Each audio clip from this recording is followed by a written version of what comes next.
Meet Jair Laro, a man who once carried the greatest dream in his heart, to become a legendary hero. He imagined himself as one who with a sacred sword slays demons, then marries a beautiful princess and lives in luxury. But that was long ago, and life has a strange way of shattering childhood dreams. Out of nowhere, an energetic girl with a crazy proposal appeared at his doorstep. "Here is Sutton, but I would really like you to join my team." Jerry looks at her, not impressed at all by her radiant enthusiasm. He tries to choose the easy way out, just leave. "Sorry, but I'm fine," he says, slamming the door right in her face. The girl does not accept no, and starts banging on his door like a debt collector who came for payment. Jure finally reveals it, only to threaten her. "If you don't calm down, I'll report you to the night watch, you hear." She introduces herself as Retinua Innocent, but friends usually just call her Ready. She offers to pay for the door she almost broke if he agrees to join her team of offensive heroes. Ready is not an ordinary girl at all. She is a legendary heroine chosen by the sacred sword Grand Virgo. Jure sighs, convinced that she is looking for someone else. He grabs his ID and pulls it out to prove that he is just a simple adventurer of the lowest D rank. Rudy just stands and looks at him with a gaze that says she definitely knows who he is. She insists that he is exactly that person, he just hasn't remembered her yet. She makes a funny grimace and tosses her hair up, trying to awaken his memory. It works, and memories of what happened 5 years ago flood in like a wave. When she was still a child, Jure tore her away from the paws of a huge bear. Since then, she has looked at him as her highest inspiration. Jure recalls that funny pompous advice he gave her back then to become a hero, so she wouldn't have to cry. "Stop my dark past." She tells him that she just saw him in the city, immediately recognized those clouded eyes. Jure asks a quite obvious question. If she is already a heroine, then why does she need some D-class guy like him? "Being at a party with you, that's what I've been longing for all the time," she admits with a dazzling smile. Jure froze and couldn't utter a single word. She leans in close, demanding a final answer. They stand in a quiet forest near his hut. "I will not join," he says firmly. A long, tense silence stretches between them. Reggie suddenly smiles widely at him and says she didn't hear a single word he said. They started shouting at each other until Jure finally couldn't take it anymore. "All right, I'll join your party," he muttered, just wanting her to leave. He tries to set a boundary, saying it will only be for a short time. Now Reddy agrees, but her a little lasts until the death of the demon lord and the saving of the world. Jure is stunned by the scale of the task he has just undertaken. He notes that people call him the black-haired hero only because of his hair color. He asks her to submit an application to the guild and promises to see her another time. She waves goodbye, shining with happiness. As soon as she left, Jure decides it's time to get out of the city. No way, under no circumstances, he cannot fight the demon lord. He thoughtfully recalls how much effort and work he once put in to become a hero. He swallowed disgusting potions and trained to exhaustion, nearly dying just to get the holy mark. He truly wanted that scene. But in reality, his motivation was not entirely noble. He just wanted to become king and live like a happy star. While he was eating in the tavern, he heard a bitter truth. Heroes and kings work every day without a single minute for rest. He realized that the drunkenness and mischief of that boy are what truly prevail in life. It was then that he decided to be content with a measured, calm life. He arrives in the kingdom of Universia, hoping to finally get lost in the crowd. The city is unusually crowded, and he catches himself thinking, is there some special event happening here? In the whirl of chaos, he bumps into a girl hidden under a white hood. Both apologize, but the girl is especially nervous. Jerry notices that her white hair is as rare as his black hair. She ran away, and he noticed something fell from her hands onto the cobblestones. What a beautiful pendant! He decided that after shopping, he would just drop it off at the night office. He hears the townspeople whispering. They say the Princess Raffan was seen nearby. This is the only day in the month when the princess is allowed to walk among the commoners, but Jir doesn't care at all. He plops down on the bed and savors this silence and peace. In a month, reality hit him hard. He is completely penniless. He only has 500 Ryan left, not even enough for a room for the night. He glances at the guild board looking for a quick task. He comes across an announcement about an escort who doesn't care about his rank. The reward is an astonishing 250,000 Ryan. A 5-day journey to a neighboring kingdom sounds like the perfect paid vacation. He applies, ready to get his money. He approaches the meeting place in the forest. He sees a group near the carriage and blood freezes in his veins. This is the party attack heroes, and they were already waiting for him. Richai turns around with a look of pure victory. She extends the ready contract and says to him, "Sign here on the dotted line." It seems Jir's dream of a quiet, lazy life has officially shattered. Reddy explains that they already have business there and elsewhere, so taking this request was simply obvious. She begs Yura to join her team, but he is not interested at all in her talks about fate. She begins to praise him in front of the teammates, saying that he is just unrealistically strong. Lena, a red-haired elf, looks skeptically, noticing his lazy aura and clouded eyes. Reddy suddenly realized she hadn't even asked the man's name. He calls himself Jerry Laro, a downgraded rank adventurer whose specialty is sleep. Lena admits that she is a rank mage, and that quiet girl in the hood is Eva Dalkis.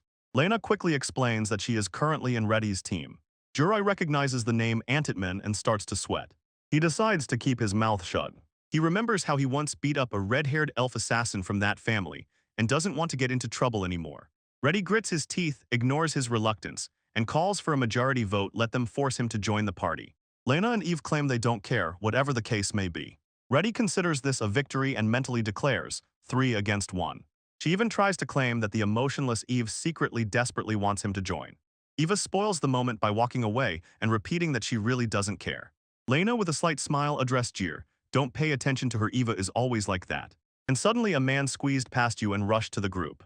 This is Kane Stahl's, a B-level adventurer who clearly thinks too highly of himself. He tries to charm Reddy, assuring that their meeting is a matter of fate. Everything is visible on Reddy's face. She has no idea who this guy is. Kane shifts his gaze to Jurai, and in his eyes is pure disgust. He demands to know why some worthless rank D stands before him. Jurai remains calm and simply says that he is here because he agreed to the request. Kane begins a lecture, loudly boasting that he is the third son of the Stoles family. He accuses Jur of being a lowly person who only grabs crumbs and sucks up to the nobles. Kane's elitism bursts out. He openly pours out his hatred for lower-rank adventurers. He throws a pouch of coins on the ground and says to Jurai, "Take your change and go." Reddy is about to explode, but Jurai restrains her.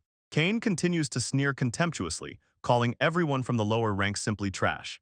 Clenching his fist, Jerry admits he really wants that money. Reddy freezes in shock, looking at him. Does he really seem like it? Jurai begins to speak, and a sharp note appears in his voice. He stands up for the commoners, talks about those who are mastering medicine or about those who support orphanages on their tiny salary. He watches the staff intently, tense all over. They are not trash, he said firmly. Kane stood firm, threw the insult once more, and ordered Jerry to hurry up and go. Jerry picks up the coin and instantly flips it back towards the nobleman. He tells Kane that he needs money much more than an ordinary commoner. Jerry lunges at the throat, reminding the nobleman that as the third son he has no rights to the inheritance. Kane's face twisted with furious rage. Jerry finishes him off with words, hinting that Kane reached B rank only thanks to his family's influence. Enraged, Kane draws his sword and lunges to strike. Jerry doesn't even flinch as the blade rushes towards him. The steel suddenly hangs in the air. A commanding voice cut through the noise and ordered everyone to calm down. A mysterious, beautiful girl appears, ordering Kane to lower his sword and be silent. Jurai froze, looking at her, unable to understand who is this girl with such a powerful presence. Don't say a word, drop your sword. The knight's body seemed to move against his will, and his blade clattered to the ground. Jurai instantly recognizes the word, magic, and immediately notices that the mysterious girl also wears a transformation ring. This client is shrouded in mystery, and the search is just beginning. The knight firmly demands the ban be lifted, but the girl only allows him to speak. He called himself a nobleman, but she sharply interrupted him, introduced herself as Fina, and declared that she is the true client here. Fina is clearly disappointed. She expected a much more capable adventurer, not this hot-headed one.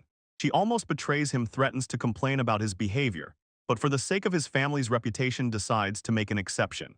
Then she directs her piercing gaze at Jurai. She scolds him for fanning the flames and strictly orders him to sit in her carriage. While Jir waits for a long lecture, Reddy simply enjoys the special treatment her master is receiving. The group gathers their belongings and prepares to set off on the long road ahead. When everyone took their seats, the carriage set off for the city of Idle. Inside hangs a heavy silence. Jair and Fina sit opposite each other. Jerry introduced himself, and Fina asked him to drop the formalities. Surprisingly, she does not want to lecture him at all. She has a question. She leans closer and asks if he knows anyone with black hair who wears a mask. The specific request caught Jir by surprise. He tells her that in his hometown he was the only one with such hair. But he says he heard rumors. Supposedly the hero chosen in Idle also has black hair. You see how his eyes suddenly lit up with intense admiration. Jir refuses again, and no pleas will convince him. He tells her this is absolutely impossible. Alina seems to finally give up. But just as Jurai is about to leave, she snaps her fingers and a dark, sinister look flashes in her eyes. Suddenly, a squad of anti-mages surrounded him and blocked the exit. Elena removes her mask and warns him that he will not get out just like that. Jurai noticed them earlier as they were lying in wait, but they were hiding behind barrier magic and high-level camouflage. Olna asks again if he will change his mind about the marriage. Stika raises a big thumb in approval of the speech, and Jir realizes that today he will not get his prize money. He finally decides to use the spell he had long avoided. He activates teleportation and everyone in the room freezes in shock. In an instant, Jir disappears, and the princess remains staring at the empty carpet. Jairi found himself outside again, but the jump between dimensions twisted him so much that he started feeling nauseous. His body froze and his stomach was churning. Teleportation is one of the hardest forms of magic to master, and it brutally affects the body. He decides to accept the losses and later send the bill to his contact Aldi for the prizes. Suddenly, a girl and a son approached, noticing how pale he had become. Jirai put on a mask of calm even though he felt sick. She smiles with relief he is okay. Jir immediately recognizes her. It is Rafin disguised. Rafin shows him a description of the man she is looking for, and Jirai pretends to be stupid and says he has seen no one like that. He tries to leave, but she quietly says, "If you meet that man, give him this message." She apologizes for being selfish and for putting her feelings first for a whole 9 years. She forces herself to admit that other women will inevitably be drawn to him.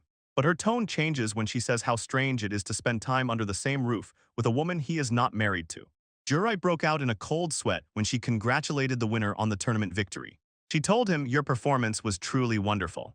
And then she drops the last bombshell. She says she will marry only one person. She calls him Jirai-sama and walks away, showing that she always knew exactly who he was. After that meeting, Jirei was broken to the core. Jir panics because Rafin is actually here in Majorcosmia. He recalls the chaos around Princess Elena's marriage proposal and how he had to run away. He is constantly afraid that he is being watched, and Eva just wants to know what is wrong. She asks if he wants to quit this right now. He decides to break through to grab those tickets to the artifact show. When she suggests a disguise, he categorically refuses to change his handsome face. Eve tells him to wait a minute while she comes up with a way out. Eventually, he puts on full heavy armor so no one recognizes him. Eve laughs out loud but agrees to start their shopping.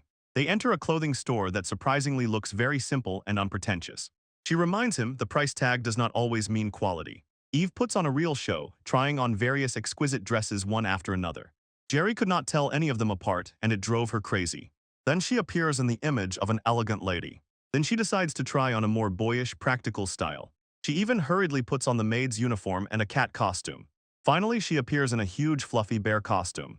Jairi even calls the bear costume cute, and that truly scares her. They stop at the first dress she tried on and are already about to leave. As they walk, Eve notices how much she reminds her of a man named Ray. She takes his hand and asks to wander the city a little longer together. They stroll through the noisy streets like an ordinary couple. From street performers to haunted houses, they see everything the city offers. They share huge ice cream cones and watch the magic show with delight. By the end, Jir is completely exhausted. He asks if she really had fun. Smiling gently, she confirmed that she had a lot of fun. She thanks him again simply for allowing her to be herself. They go to eat, but Jirai accidentally cut his finger. Eva stopped him. She did not let him use magic to close the wound. She heals the cut herself with one simple, unexpected gesture. Jirai froze in amazement. The wound instantly disappeared, as if there was no magic at all. In the restaurant, Eve leaves him and hurries to get their food. Jirai overheard sinister rumors. They say some demon is terrorizing the local roads. The stories are terrible, but Eve returns with a huge pile of food. She sweeps everything off the table with such appetite that he is simply left speechless. She, as promised, hands over the tickets and offers to take him home. Before they leave, she leads him to the last quiet corner. She teases him. He has crumbs on his face as if he were a messy child. At that moment, her restrained shell cracks. She laughs loudly. Jirai froze in surprise when her behavior suddenly changed. She tells him that he is much better when he does not act so seriously. Suddenly, tears sparkled in her eyes. Her mood instantly changed. She says that his character is exactly like Ray's. Jir cannot get rid of the thought, what if this mysterious Ray is himself in his past?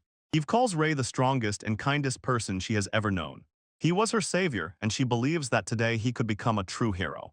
But then her voice suddenly quiets, and she admits it is impossible. They approach a stone monument covered with vines. With a broken heart, she explains why Ray cannot be here. Standing before the monument, Eve looked back. A tragic smile played on her face. She reveals the cold truth. The man she loved is already dead. Eva looks at the sad monument and realizes that they have come to the place of final rest. This is not just a grave. Here lies the legendary hero Ray. Eve gently places a bouquet of flowers, and deep silent sorrow is reflected in her eyes.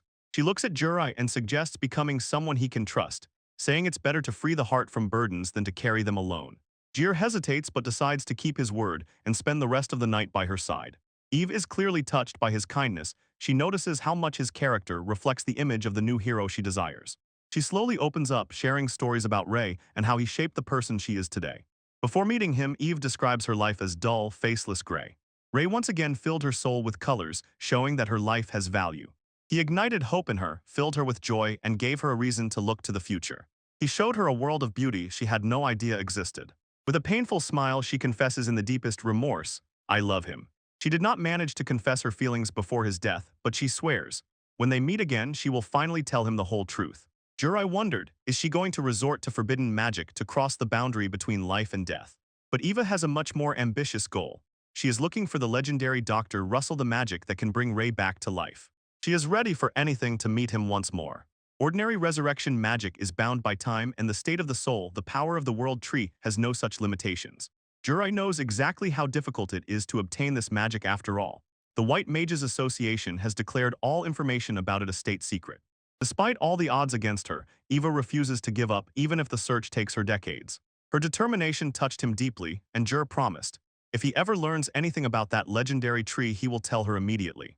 The night is already deep. Eva asks him to escort her home, and he agrees without hesitation.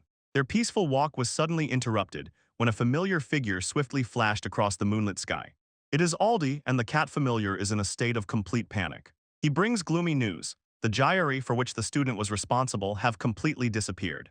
Since yesterday, they have not returned to the dormitory. Even the guard assigned to protect them has vanished, and Aldi is gripped by fear that they have been in a terrible accident. Jerry recalls a terrible rumor about a monster that hunts children and steals their hearts. Aldi begs Jerry for help, but Jerry says his usual, "I don't want to." Eventually, he sighs deeply and gives in, but insists that the academy pay him for the time spent. When Eva asks how he plans to find them in such a huge city, Jerry does not even hesitate. He activates clairvoyance, and both are simply stunned by his mastery of detection magic at the highest level. In an instant, he scanned the entire Magicos Maya, but found no trace of the children, and suddenly a chilling realization dawned on him. The students are no longer in this world, they were torn into another to find the distortion that leads there. Aldi is ready to rummage through ancient artifacts, but Jurai asks for something much more practical. He needs the rats that inhabit the city. Meanwhile, deep in a dark cave, a hooded figure laughs with twisted joy. A frightened student begs for help, but the killer sees only a toy in him. With a cold smile, the figure said, "Allow me to help," and immediately swung the blade. The monster holds a fresh human heart in its hands, muttering that the harvest is still too small. A few more students lie motionless on the ground. Their fates are already decided. The killer drops to his knees, prays, and thanks his lucky stars for this opportunity. The hooded killer, with a maniacal smile and wide-open eyes, dedicates the massacre to his lord's mortal sin of gluttony. The house looks completely ordinary, but Jurai feels, behind its walls there is no magic at all. Here it is, the exact place of distortion that leads to another world. To find this place, Jairi had to enchant Ratseven. His clairvoyance could not track the missing students. He commanded an astonishing 100,000 rats and sent them to scour the city in search of this one crack. He showed his comrades exactly those doors. The space around the frame seems slightly out of place. It's a small detail that Aldi honestly admits would never have noticed it. Jir says that as soon as the rat touched that place, his sight instantly shifted to a dimly lit cave. He is already ready to enter immediately, but Aldi tells him to wait. The cat insists that they enter together, reminding Jir that he is still the school principal. Jirai sharply cuts him off, explaining that Aldi's magic is more suitable for support than for a frontal assault. His gaze cooled and became serious. He directly, without unnecessary words, tells the principal that he will only be an obstacle. Aldi reluctantly accepts the insult, and Jir clearly makes it understood that no one should follow him. Suddenly, Eve grabs him by the coat. She will not let him go into danger alone. She assures that she will not stand in his way and even asks, "Leave me if I become a burden." The figure of Jerry and his submission begged her to stay close to him. When Aldi tries to intervene again, Jirai sharply orders him to stay and watch outside. The team split, and Jir and Iv stood ready on the other side of the threshold. They disappear into distortion, and Aldi stands on the cobblestones watching. They enter a cave filled with thick, ominous black smoke. Around them is a powerful barrier that does not allow any external magic inside. Jir notices that his visual connection with the rats is the only thing still working. He gives Eva one last chance to retreat before everything becomes a real nightmare. She tightly grips the staff in her hands and does not intend to retreat. The deeper they went, the more Eva was overwhelmed by sheer horror. The floor is covered with the corpses of her classmates. This terrible sight is exactly why Jurai did not want her to go with him. The victims had their hearts ripped out, and even the guard Aldi remembered had turned into a lump of flesh. Jurai notices the culprit in the distance and immediately activates concealment magic. Seeing Eva on the verge of a breakdown, Jir reminds her that simple healing magic will not save those who are already dead. However, he reveals that he has a much more powerful card resurrection. He says that as long as their souls are still in this world, he can bring them back. He whispers to Eva that the souls will soon disappear, and instructs her to call them out loud while he deals with the killer himself. In the distance, a hooded figure laughs maniacally. Eve agrees to stay behind and fully focus on the spirits. To protect her, Jur places an imperial barrier around the area. As he leaves, he admits to himself. The disappearance of the soul was a lie. He just wanted her to be safe before the fight approached. He approaches the hooded figure with an icy intent to kill. With just one word, Daejiri unleashes a devastating attack that seemed to erase the killer from the face of the earth. He looks down at the remains and strangely feels little remorse for the execution. Suddenly, a voice of the killer sounded from behind him. The boy complains that he was just having fun, but Jir ruined the moment. In anger, he bit his thumb and promised to kill Jurai for his insolence. Jir froze in surprise. The boy is standing there and his previous corpse is still lying on the ground. The killer says he survived only thanks to his dear master.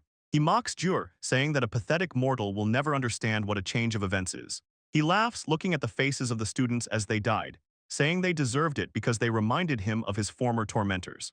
Jur asks if the serial killer's victims were also related to that hidden grudge. The boy snorted mockingly. Their deaths, he says, were just an accident caused by his irritation. Jurai concentrated magic and sternly demanded to know the true purpose of all this. The killer admits with sinister joy that he was ordered to summon an evil god. He shouts to his master as a dark presence appears. From the darkness bursts a huge shadowy hand and loudly calls Gluttony-sama. From the black mist emerges a sadistic smile. The shadow recedes and Henry appears, the same girl who disappeared during the tournament. She smiles at the wounded hero, mocking the fact that they met again in such a desperate place. Jir never expected that this meeting would happen here. The healer tries to heal his missing arm, but Jir sharply warns her, "Step back and take care of the students." He orders her to continue calling the children, no matter what happens. Jurai knows healing magic is useless here, and this greatly amuses Henry. She explains that her predatory power does not allow any wound she inflicts to heal. She notes that only a hero or someone with absolute power can stop her, and she is curious. She raised her black eyes. Suddenly, a boy runs in with a bowl of hearts in his hands, calling the savior Glutton. He plans to use them to summon the evil god, as Henry promised. He thanks her for the chance to take revenge, but she has a completely different plan. With a cold smile, she says to the boy, "You can die now." She no longer sees any use in him. The boy froze from betrayal. His role is over. Henry stands and watches as the shadows devour him. Jurai asks with disgust, were they even friends at all? Henry brushed off the boy like a stranger, stating that he was too soft to kill without her intervention. She again admits that she ate all his emotions. Only a murderous intent and thirst for revenge remain. She fueled his anger even more by asking, "Am I not kind?" Jera decisively tells her, "Shut up," while she prepares to summon the evil god. She offers Jurai and the girl a chance to escape, but he goes nowhere. She asks if he is trying to save the students, and Jur, embarrassed, apologizes for his mistake. He tries to lie, saying that the children are supposedly unimportant and will soon disappear from his life. But his clenched fist tells a different story. He admits that she drives him insanely mad.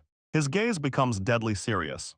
Henry mocked his own anger, wondering how he was going to fight. Jurai stretches out his hand, trying to cast a spell, but his power does not appear. And the relapse revealed the truth. She ate his inner magic along with his hand. She savors his power like a luxurious wine. She opens the curtain of her power. In the darkness, countless demonic moths hover. She is the mistress of gluttony, the power of predation in her hands. Jurai froze. The current lord of demons should not have appeared yet. She explains the secret of her lineage. There are several demon lords, and they must devour each other to challenge the heroes. She urges him on faster, confident that without magic he is helpless. She sends her mouse to finish him off. But your beam is not over yet. He pulls out the cursed black blade. Henry froze in shock, watching her hunts being cut to pieces. She cannot believe that some sword just cuts through her authority like that. Jur explains that he found this blade many years ago. It cannot be destroyed or lost, so he is forced to use it. With one swing, he clears the battlefield. Inria could not believe that ordinary wind pressure could push her mouse away. She begins to doubt whether he is even human. Then she bursts into hysterical laughter. Now everything becomes clear. For power, it is quite natural to block your own. She smiles and offers to teach him how to use his power. Jurai watches as she makes the last shocking confession. He is not just a man, he is the demon lord of the line. And again drops a bomb, exposing Jerai's laziness. She is shocked that the man has a demonic mark, but still offers a truce. Her invitation sounded sharp, "Won't you join me, glutton?" Jurai does not believe in that game, says she only pretends to be sweet because she is backed against the wall. Henry tries to sweeten the offer, promising him status, money, and a life of pure idleness. Jur admits it sounds like a dream come true. But he absolutely does not want to be someone's subordinate. I refuse, he says, coldly cutting off the offer. Again, when Henry disappears, Jirai thinks the fight is finally over. The magical sensor is silent, it showed nothing, so he prepares to heal his fallen comrades.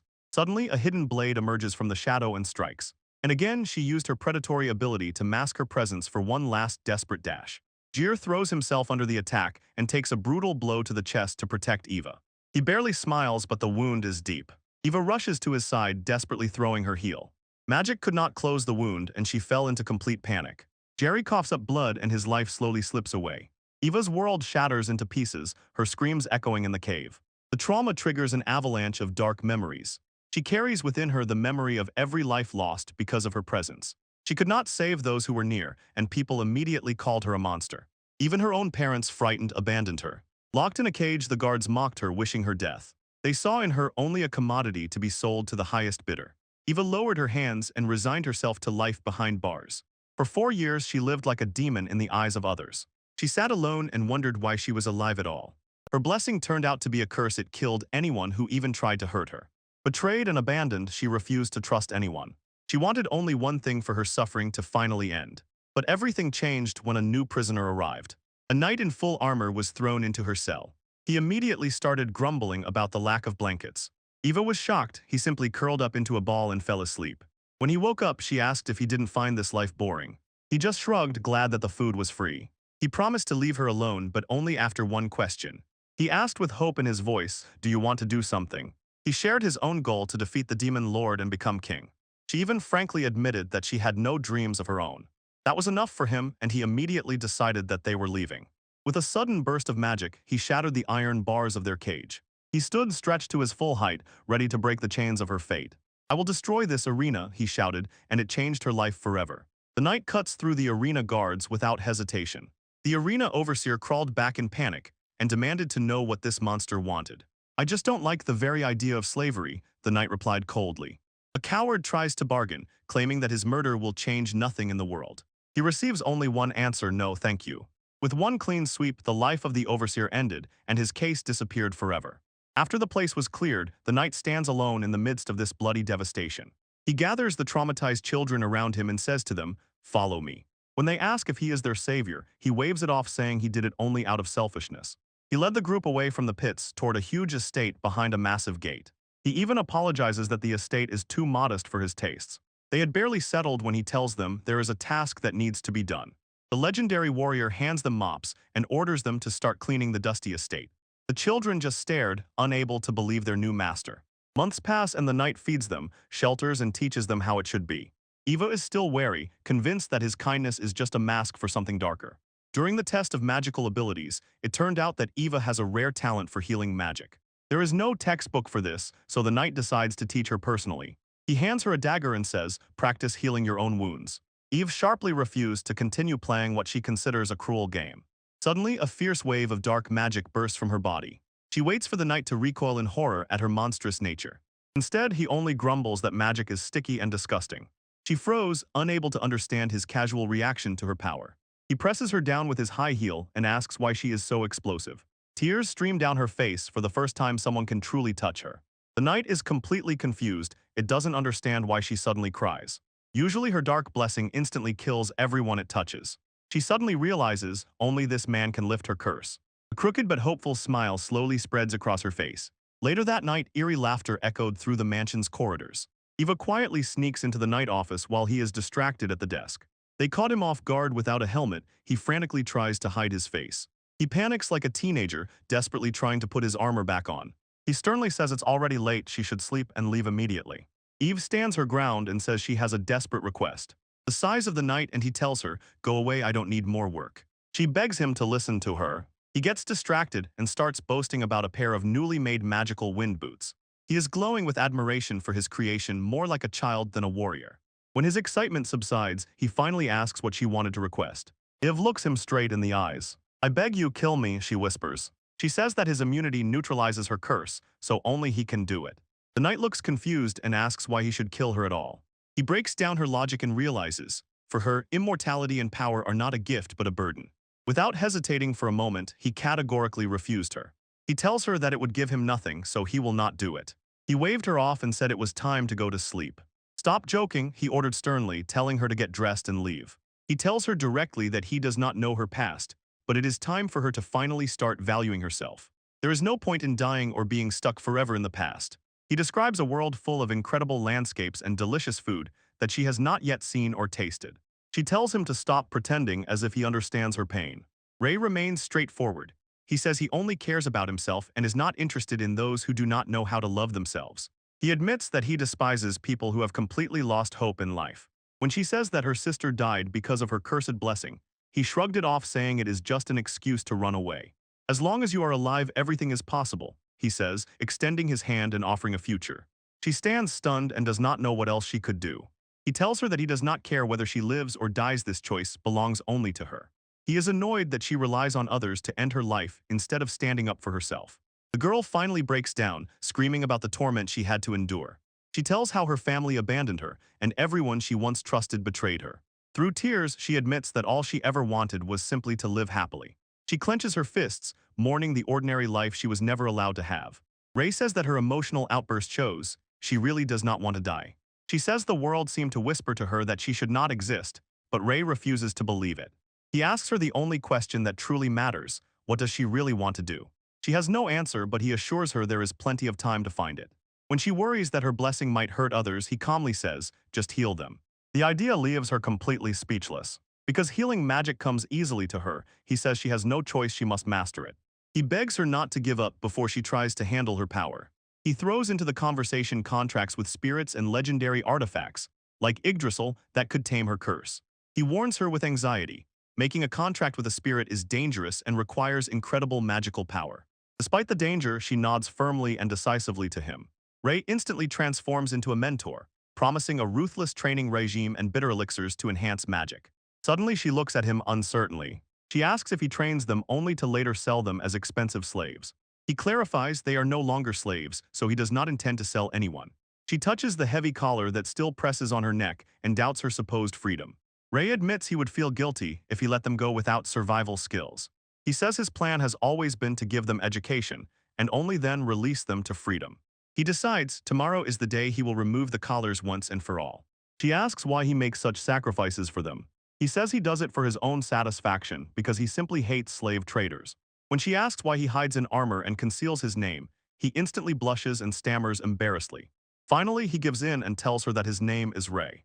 He then says it would be polite if she introduced herself as well.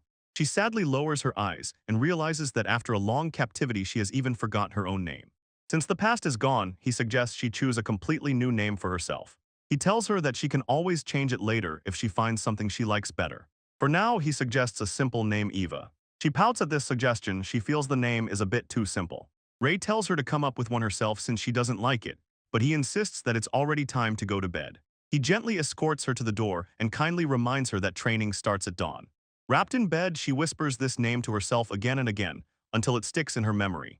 She slowly falls asleep and a sincere smile shines on her face. The moon hangs over the estate and the girl finally feels a moment of peace. Ray keeps his word. He heals the terrible burns and wounds of the prisoners and finally breaks their slave collars. Although now they are free and could go anywhere, the group chooses to stay close to the man who saved them. Eve begins intensive training in healing magic, preparing to bear the burden of the contract with the spirit. Ray is strict and demanding in mentorship, but Eve is truly happy he is the only one who has never left her. At the morning training, Ray, as always, is late, yawning. Suddenly, a boy appears before him and directly demands an explanation for why Ray so obviously shows special favor to Eve. He points with a trembling finger at Eve and calls her a cursed demoness who will ruin anyone who comes near. Ray sighs wearily and says that her power is a gift that will not kill anyone just because someone is nearby. To prove his point, he reaches out and grabs Eve by the face. He playfully squeezes and stretches her cheeks, while the other children watch in shock. "Look, I'm not dead," writes. He clarifies, her blessing only works when someone tries to physically harm her. His voice became cold as ice when he asked the boy if he was going to kick or hit her, just like their former masters used to do to them. Overwhelmed with guilt, the boy falls to his knees and desperately begs for forgiveness. He sobs, calling himself the worst for almost repeating the same cycle of abuse. Other children pick up and sincerely apologize, sorry for being afraid and avoiding Eve. Eve can hardly believe her ears. The wall between her and the others is finally crumbling. Ray did not waste time and made the group accompany Eve to help her practice restorative spells. While the training continues, Eve feels a strange trembling. Her heart has not stopped wildly pounding since Ray touched her. Ray leans closer, notices her bright red face, and involuntarily thinks she caught a cold. He suddenly decides to end the session early to go loafing around, leaving Eve confused in the yard. She watches him rush away and wonders if she is really sick. Suddenly she feels she wanted so much to spend more time with him. I think about Ray, my heart keeps pounding. In the coming days, Eva's magic blooms, and she finally starts making friends. Her friend Tiz decides it's time for a change and hands Eva a mirror. Tiz dressed her in an incredibly cute outfit with ruffles, confident that their teacher would simply adore it.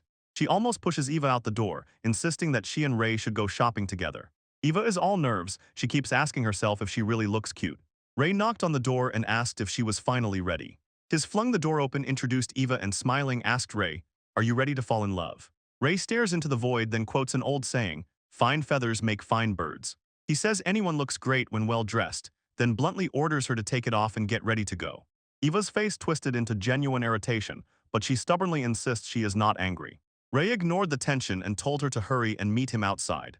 They are heading to the city in their usual outfits, and Ray finds it quite fitting. He is not interested in the date, he is simply going crazy with joy over the discount ticket for magic tools. He shows Eva a simple tool for practicing magical manipulation and offers it to her as a gift. Then he says to her, "Try it." When she struggles to channel her power, Ray gently holds her hands and guides them. The sudden closeness again makes Eva's heart race wildly.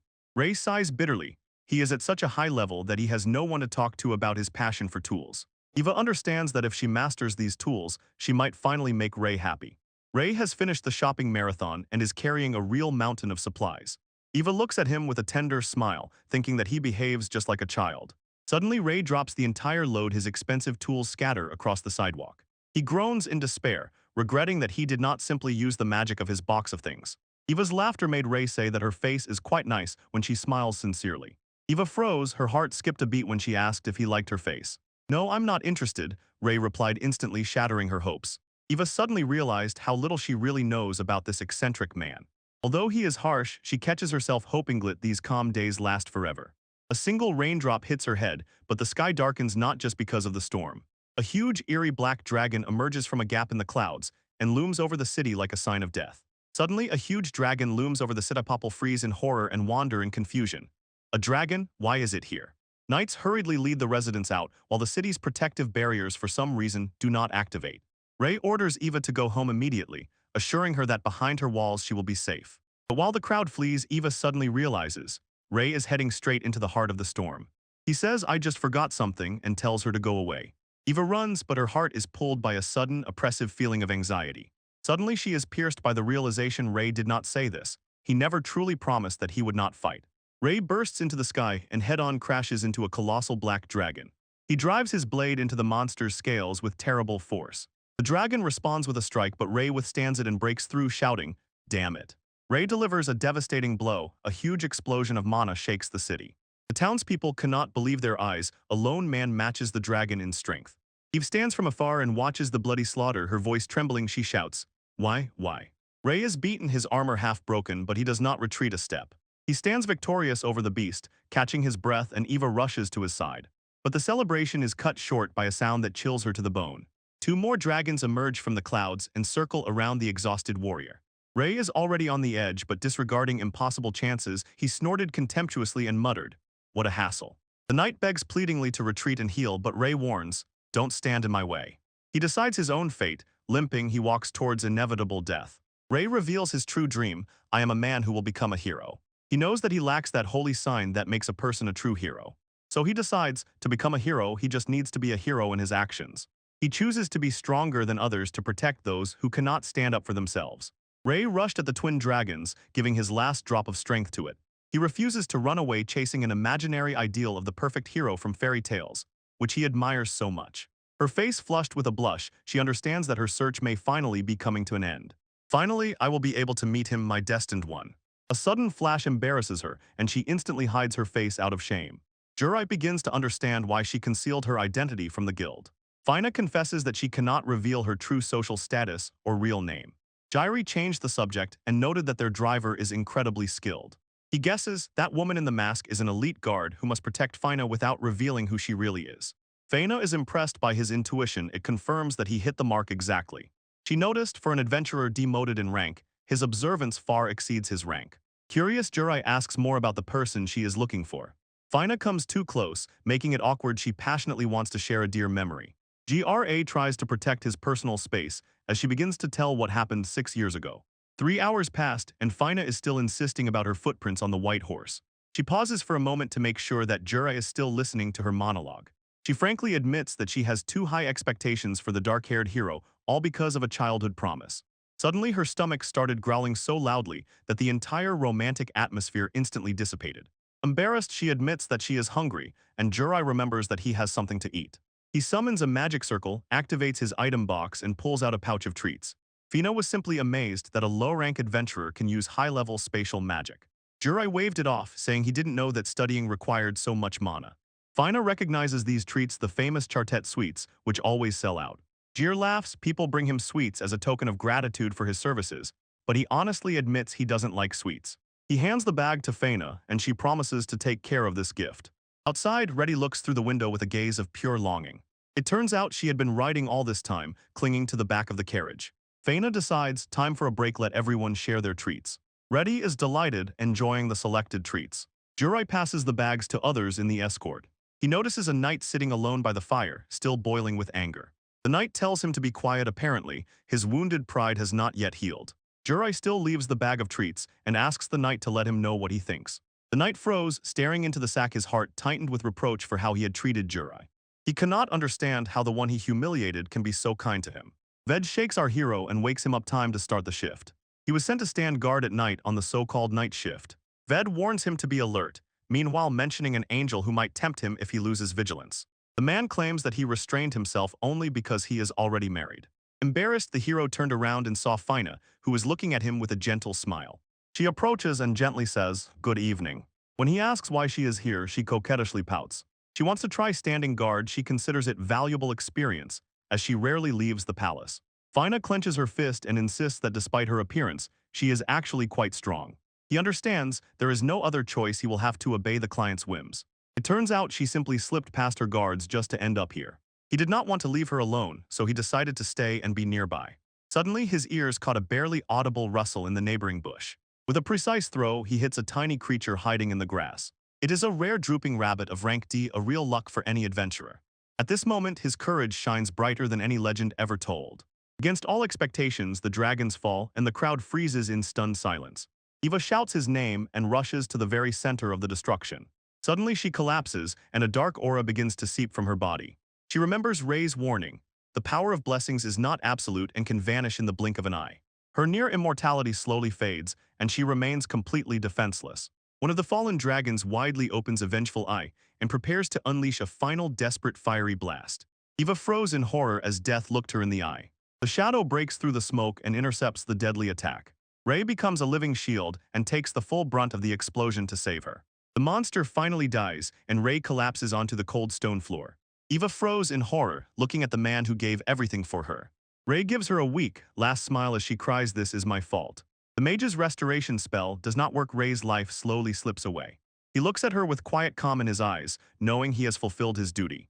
Eve begs him to stay, shouting that their training is not over yet. Since then, Ray never opened his eyes again. Weeks drag on, and Eva remains only an empty shell, locked in her room. They stood by the memorial of his visit and wondered if the teacher was deliberately cold to them. She understands that he wanted them to become independent because he knew he would not always be there.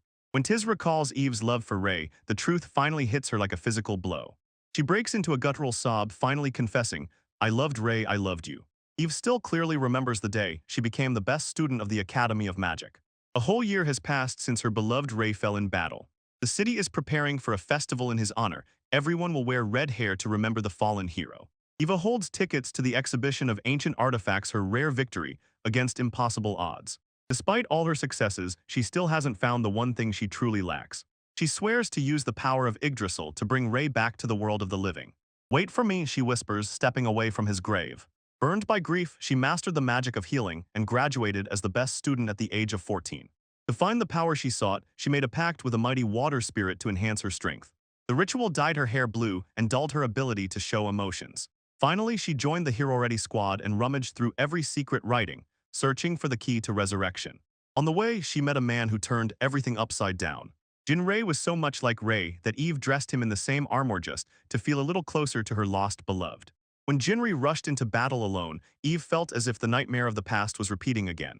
Returning to the present, Eva breaks down crying over Jinrei's lifeless body, blaming herself for his death. "Sorry, if only I hadn't followed you," she cries, her heart breaking again. Suddenly, a blinding light burst from Jinrei's chest. Genre stands up and sits down, coughing, completely confused. He suddenly came back to life. Eve cannot believe her eyes. The man she thought was dead is breathing again.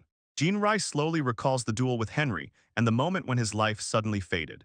He scanned the area looking for his opponent, but there was no trace of Henry left. He notices a precious coin on the ground and waves off his own death as a minor inconvenience. Eve firmly demands to know, why is he still alive? "Don't worry, I'm not a ghost or anything like that," he says, waving casually. He says he cast a unique spell in advance. It gives only one resurrection at death. This process is exhausting. You have to fast for several days and strain your mind to restore the spell. He admits that he invented this magic himself when he was only 9 years old. This resurrection from another dimension plays with space-time, rewinding his body back to a healthy state. But this magic has a high price because of it. Ordinary healing spells become useless. After activation, it can also suddenly teleport you somewhere and cause severe memory loss. Eva froze in horror when she realized that he was already dying, not for the first time. In the heat of the fierce battle with the dragon, Jinrei casually recalled a past death. He still remembers. 4 years ago, Aldi was hunting him in the Manga area. He remembers how he defeated one dragon, and suddenly 2 more appeared to finish him off. In Eva's head, thoughts whirl wildly. The details of Rei's deadly duel and Jinrei's story fit perfectly. She desperately asks if he was in armor during that fatal encounter. Jinrei confirms this and recalls a nameless gray-haired girl, the one he once trained, and gave a name to himself. He is stunned Eva knows such intimate details of his past. Tears of pure joy roll down Eva's face as the truth finally reaches her. In the heat of emotions, Eva exclaims that there is someone she truly likes. She does not allow another minute to pass without saying everything that is on her heart. "I love you," she says, looking him straight in the eyes. She admits that despite his sharp character, he is the kindest man she has ever known. Tears in her eyes, a smile on her lips, she is preparing for the decisive question. "Will you go with me?" she asked, finally gathering the courage she had so lacked. It is the day of the hero's birth festival, and Rei is burning with the desire to get lost in the exhibition of ancient artifacts. He rushed straight to the demonstration of magical instruments, but he did not come alone to this deep immersion in the arcana. Out of nowhere, Eve breaks the silence and says, "I want to be with you forever." He asks her for a little space, but his coldness only makes her pout. Eve's mood changes instantly. She asks, "Am I bothering you?" Rei explained that his previous actions were purely selfish, but Eva refuses to hear any logic. She knows that in reality he is a man named Jairi, but his secret identity does not bother her at all. For her, Rei is a special nickname that makes her feel closer to him than to anyone else. Rei in his thoughts bit himself, realizing that he should have been much firmer when he first refused her. Only a week ago, Rei gave his life defending Eve from Henry's last desperate attack. He was brought back to life only thanks to resurrection through dimensions after they defeated the demon known as the Treat. After the fight, Rei took up hypnosis and erased the traumatic memories of the rescued academy students. He then spent whole days alone in the tavern, just to cast the resurrection spell on himself and fully recover. Now that everything is settled, he is stuck with Eve in her relentless love mode. She insists if 4 years ago he told her do whatever you want, then she absolutely has the right to pursue him. Rei insists that he has no intention of starting a relationship at all, but Eve did her homework and is ready. At work, she claims she just wants to be near him and hints that keeping her close will bring huge benefits. She knows exactly how to get to him, and at the same time mentions her huge collection of magical tools. Rei doesn't understand until Eve reveals the true scale of her influence. She is the adopted daughter of the man who owns this artifact show, so everything in this room is hers. Rei is stunned. She hid it from him and handed him the tickets. She offers him a deal. Stay with her and you will get as many rare magical artifacts as your heart desires. Rei tries to refuse the bribe, but his fascination with artifacts makes his body act against his will. He cannot resist magical things, and Eva knows this shared passion is the perfect hook. She takes a step forward, asks him for just 1 day a week. Rei says it sounds more like a work contract than a date, and asks if it really is only for 1 day. But when he looks at the list of requests, his jaw drops. It is a list of intimate demands, and at the very bottom a mysterious blacked-out part. Eva blushes wildly, as if hinting that in the hidden part is her marriage to him and her desire to be the best wife. Rei instantly pretends that this conversation never happened. Eva does not back down. She swore to make him fall in love with her, since he does not have a girlfriend yet. Rei shouts that he cannot do this and angrily runs out, leaving the contract torn to pieces. His day got ruined, and he regrets that he couldn't even enjoy the exhibition. While they are walking, Ray notices a boy, the very one who was at the epicenter of the gluttony incident. After Ray's hypnosis, the boy's hatred melted away and he became a simple boy again. Ray looks at him from afar and thinks to himself, isn't that boy just easy prey for demons? He dares to approach the nervous child. Ray unexpectedly handed the boy a bag of exquisite treats from a famous shop. He says he doesn't like sweets and tells the boy to take them all. Ray encourages him to share the treats with other children and try to make friends, then turns and leaves, telling the boy that the decision is his, to eat them or throw them away. The boy shouted, "Thank you, Oji-san," and it seemed to trigger a small midlife crisis in Ray. He insisted he was still very young. Ray watches with a barely noticeable smile as the boy finally approaches the other children. Eve notices this moment of sincere kindness and feels herself falling in love with him even more. She insists even more on a date, and Ray is stuck in a romantic nightmare that never ends. Jayori instantly disappeared, leaving her to scream into the empty room. He really clung to the ceiling and eavesdrops, as the princess plans to use him in the upcoming battle for the throne. Finally finding himself safe, he sees a headline about a miracle performed by the hero Ray. Although he tried to erase his tracks, the image of the red-haired savior burned into the hearts of the people. His hair returned to its natural black, and he still cannot understand how Alina tracked him down. He decides that it is time to flee the country, but a shiny magical device on the ground makes him freeze. It is a trap Eva attacks at the very moment he reaches for her. She mockingly laughs at him. How could he so easily fall for such an obvious bait? She was not alone. She planned this ambush together with a certain hero. Reddy appears with a contract in hand and demands that her former teacher immediately join her team. These two united in a terrifying alliance, only to corner him. Suddenly a voice sharply ordered the girls to retreat, and at that moment Jirai's body began to move against his will. A mysterious figure in a hood grabbed him and pulled him into a hidden corridor, urgently urging him to follow her. She leads him to a room fortified with spells that muffle sound and hide from prying eyes. She barely smiled at him as if to say, "For now we are safe." Exhausted, Jirei collapses onto the bed to finally catch his breath. But a cold realization hits him as the girl looms over him. She activates a magical transformation device. The disguise flickers and disappears. It is Rafin, and she is tired of being ignored. She pins him to the floor and accuses him of never coming to her. Jock finally breaks his hesitation. He desperately casts a teleportation spell to escape the room before the situation worsens. He loudly falls in the middle of the forest, completely losing his balance. He hasn't even managed to stand up, and Kane has already found him. A knight does not seek a fight. He asks for advice to raise his swordsmanship to a new level. The assassin's blade whistles through the air, but Jir intercepts the weapon with honed ease. He knows he is being watched and loudly demands the attacker to show themselves. Lena steps out of the thickets and admits that she was the one hunting him. Obsessed with the thirst for power, she sees in him her final trial. She insists that only he can withstand all her destructive force. Her face darkens and twists as she realizes she has finally found her equal. "I will kill you," she whispers, her thirst for blood boiling to the limit. Without saying another word, she disappears again into the shadows. Jirai does not wait for a second attempt and instantly bursts into a sprint. He cannot believe that his attempt at a quiet life has turned into this complete chaos. Kane is not going to stay behind, and even the head of the academy joins the chase. The director wants to make him a teacher, and at that very moment Alina notices him from afar. Reddy and Eve are breathing down his neck, not letting her escape again. Even Rafin catches up with them, still shouting about their upcoming wedding. All Jirai wanted was just to avoid trouble and live without worries. Instead, he is a D-class adventurer, hunted by a real army of strong women. Finally, he reaches his limit and screams out of pure despair. He just wants to laze around, but the world has other plans for him. While he desperately runs away, a sinister mark suddenly lights up on his forehead, heralding new danger. Jirai basks in the morning sun, believing that he can finally rest. He falls back onto the sheets, convinced that doing nothing is the pinnacle of bliss. But the peace does not last long. He feels something moving under the blanket. He almost hits the ceiling in shock, not believing his eyes. In front of him stands Enri, the woman everyone thought was dead. Her presence chills when she explains that a part of her soul is now in him. She warns, this new power will be decisive for what awaits us next. Jur suddenly wakes up. It was only a vivid nightmare. And nearby, as if nothing happened, the real Rafin sneaks back into his bed.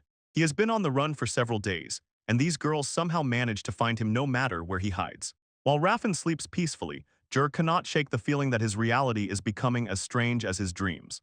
He tries to wash away the fatigue, but in the mirror he sees something terrible.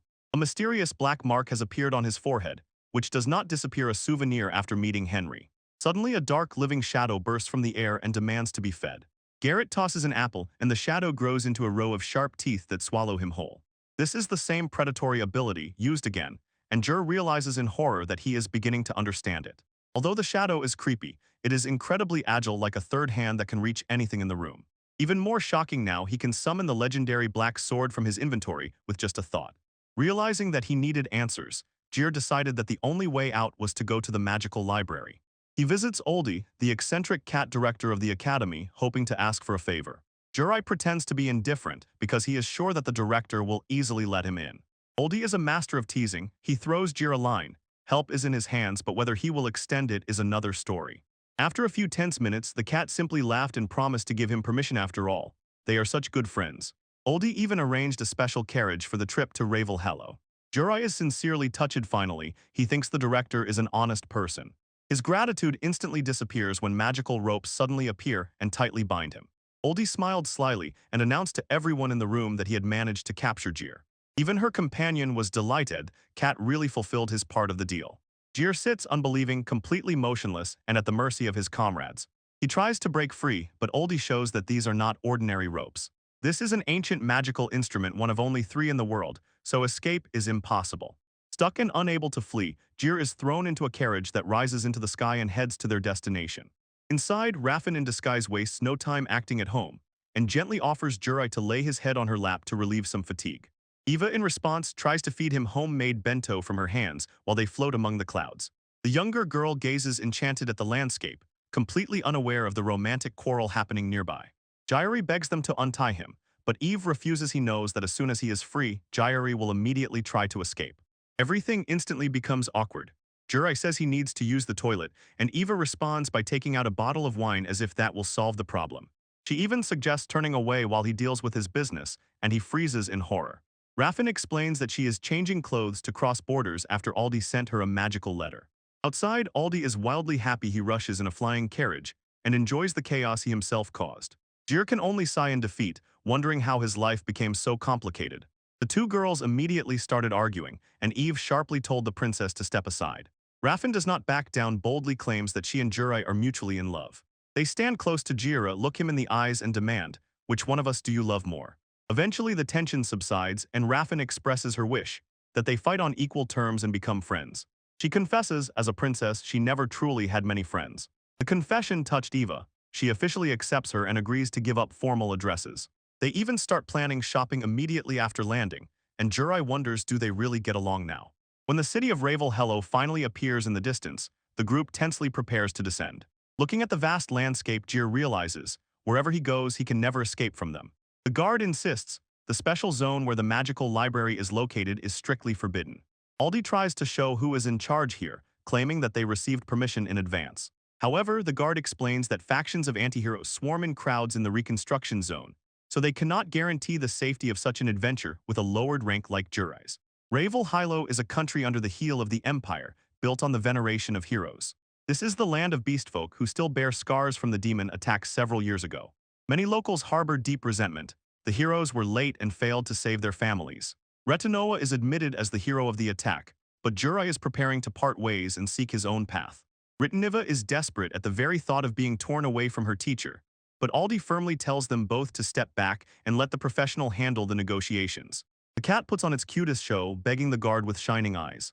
The guard is about to give in when suddenly a cold, commanding voice orders her to stop.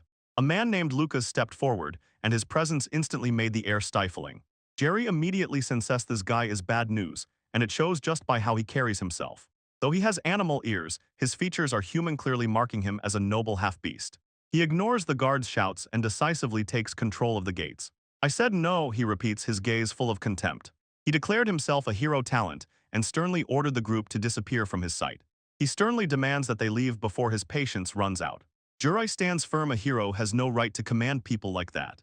His comrade takes his side, but Lucas laughs mockingly, declaring that it is a natural law the weak must obey the strong. Yura clenches his fist, the tension rises and is about to explode. Behind him he feels routine and some trembling as she grabs his coat. Lucas does not stop, calls Jir worthless trash and orders Retinoa to take him away.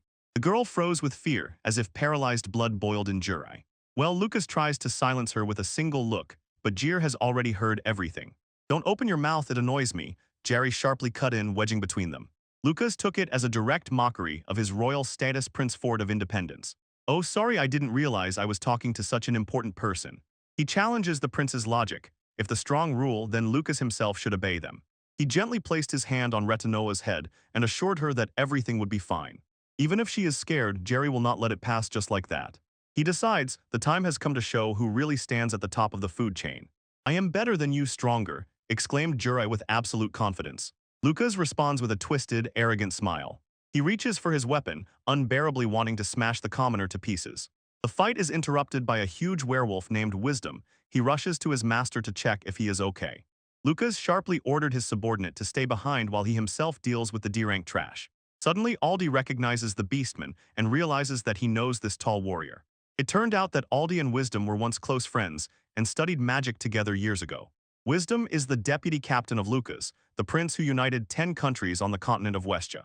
He is a man convinced that everyone must change to keep up with the times. Jurai's companion intervenes and offers a deal. If Jurai wins the duel, they will enter the country. Lucas agrees, but only on the condition that Jurai becomes her permanent guardian. She firmly rejects the terms, saying she does not intend to be a burden and simply rely on Jurai for protection. She has worked too hard to get this far, and now she will not be pushed aside. Lucas sharply raises the stakes and challenges her. If you want to enter alone, first defeat Wisdom. She agrees without hesitation, saying she is much stronger than she appears. Even Eve, the white sorceress, steps into the fight. She refuses to stay behind. Everyone officially agrees to the terms, and Jir looks at this in panic. A total war has erupted between the party of attacking heroes and the party of talented heroes. Princess Raphine shines with a smile, preparing for the first match, and promises Jurai that she will give her all. Jurai waved it off, but the weight of reality hung over them as they prepared to face the team of talented heroes. The cat explains that he cast a spell, so no one will actually die, but Jurai still looks tense. Even if they cannot die, the trauma from the feeling that you are being killed remains in memory. Meanwhile, Eva is bustling, preparing her staff, and Reddy sits aside, completely exhausted. Reddy is clearly having a very hard time right now. Jirei Sais notices that she is completely out of sorts when the preparation for the duel ends. Kit steps onto the arena as the referee and loudly announces, any magic and weapons are allowed. Raffin asks if it is allowed to force surrender using magic, and as soon as she gets the green light, she is instantly ready to rush. Wisdom, the wolf-werewolf, is also ready for the clash. The magical sphere ignited, and the battlefield spell began to take effect. A fierce confrontation begins between the attack and the talent team. They give the command to start. The sphere rises into the sky and envelops the fighters in its own separate dimension. Kit turns on the projection, and Jur sees everything as it unfolds live.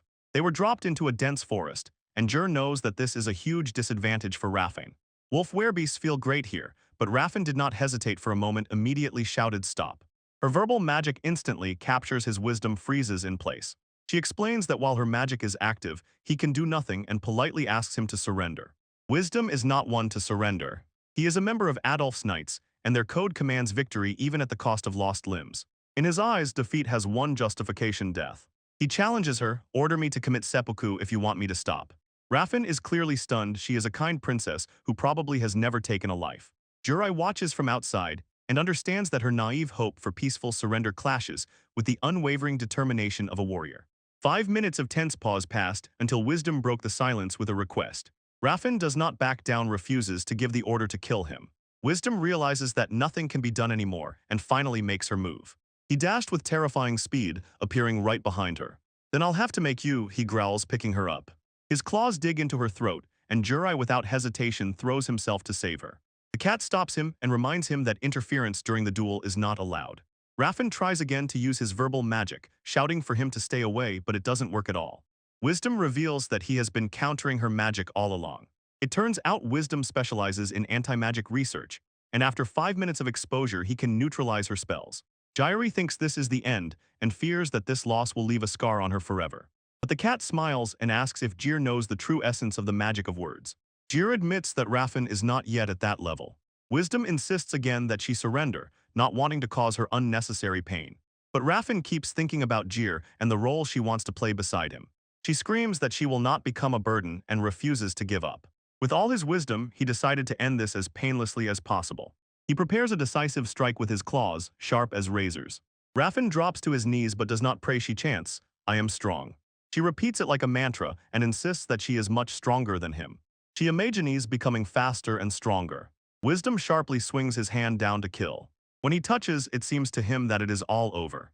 The claws strike her neck with all their force. But instead of shedding blood, the beastman's claws shattered into pieces.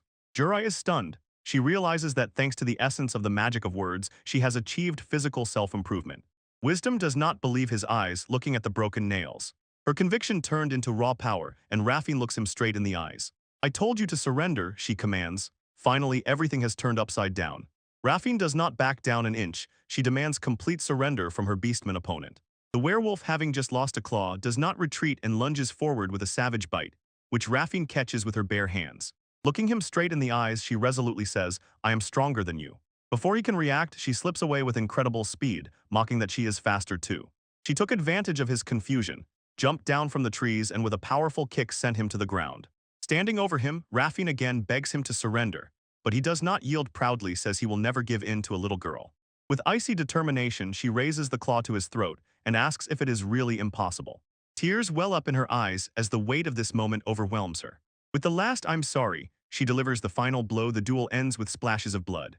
The princess was officially declared the winner, and the werewolf Xenon grabbed his throat and could not believe it. To Isaac's static, admiring words about her incredible verbal wizardry. But the fight took its toll. Rafin was completely shaken, and she asks for at least a minute to rest. Jir approaches her and says that even if the dead return to life on this battlefield, the trauma from having to take someone's life still remains very real. He asks why she pushed herself so far, and she admits she was testing the limits of her magical theory. She sighed with relief and realized that she had not given up in vain. The magic of words is fueled only by the belief of the one who uses it. Looking at her, Jurai understands. Her determination has grown so strong that she has decided to stay by his side forever. The mood in the hall instantly changes when Eva finally appears for her duel, apologizing for being late.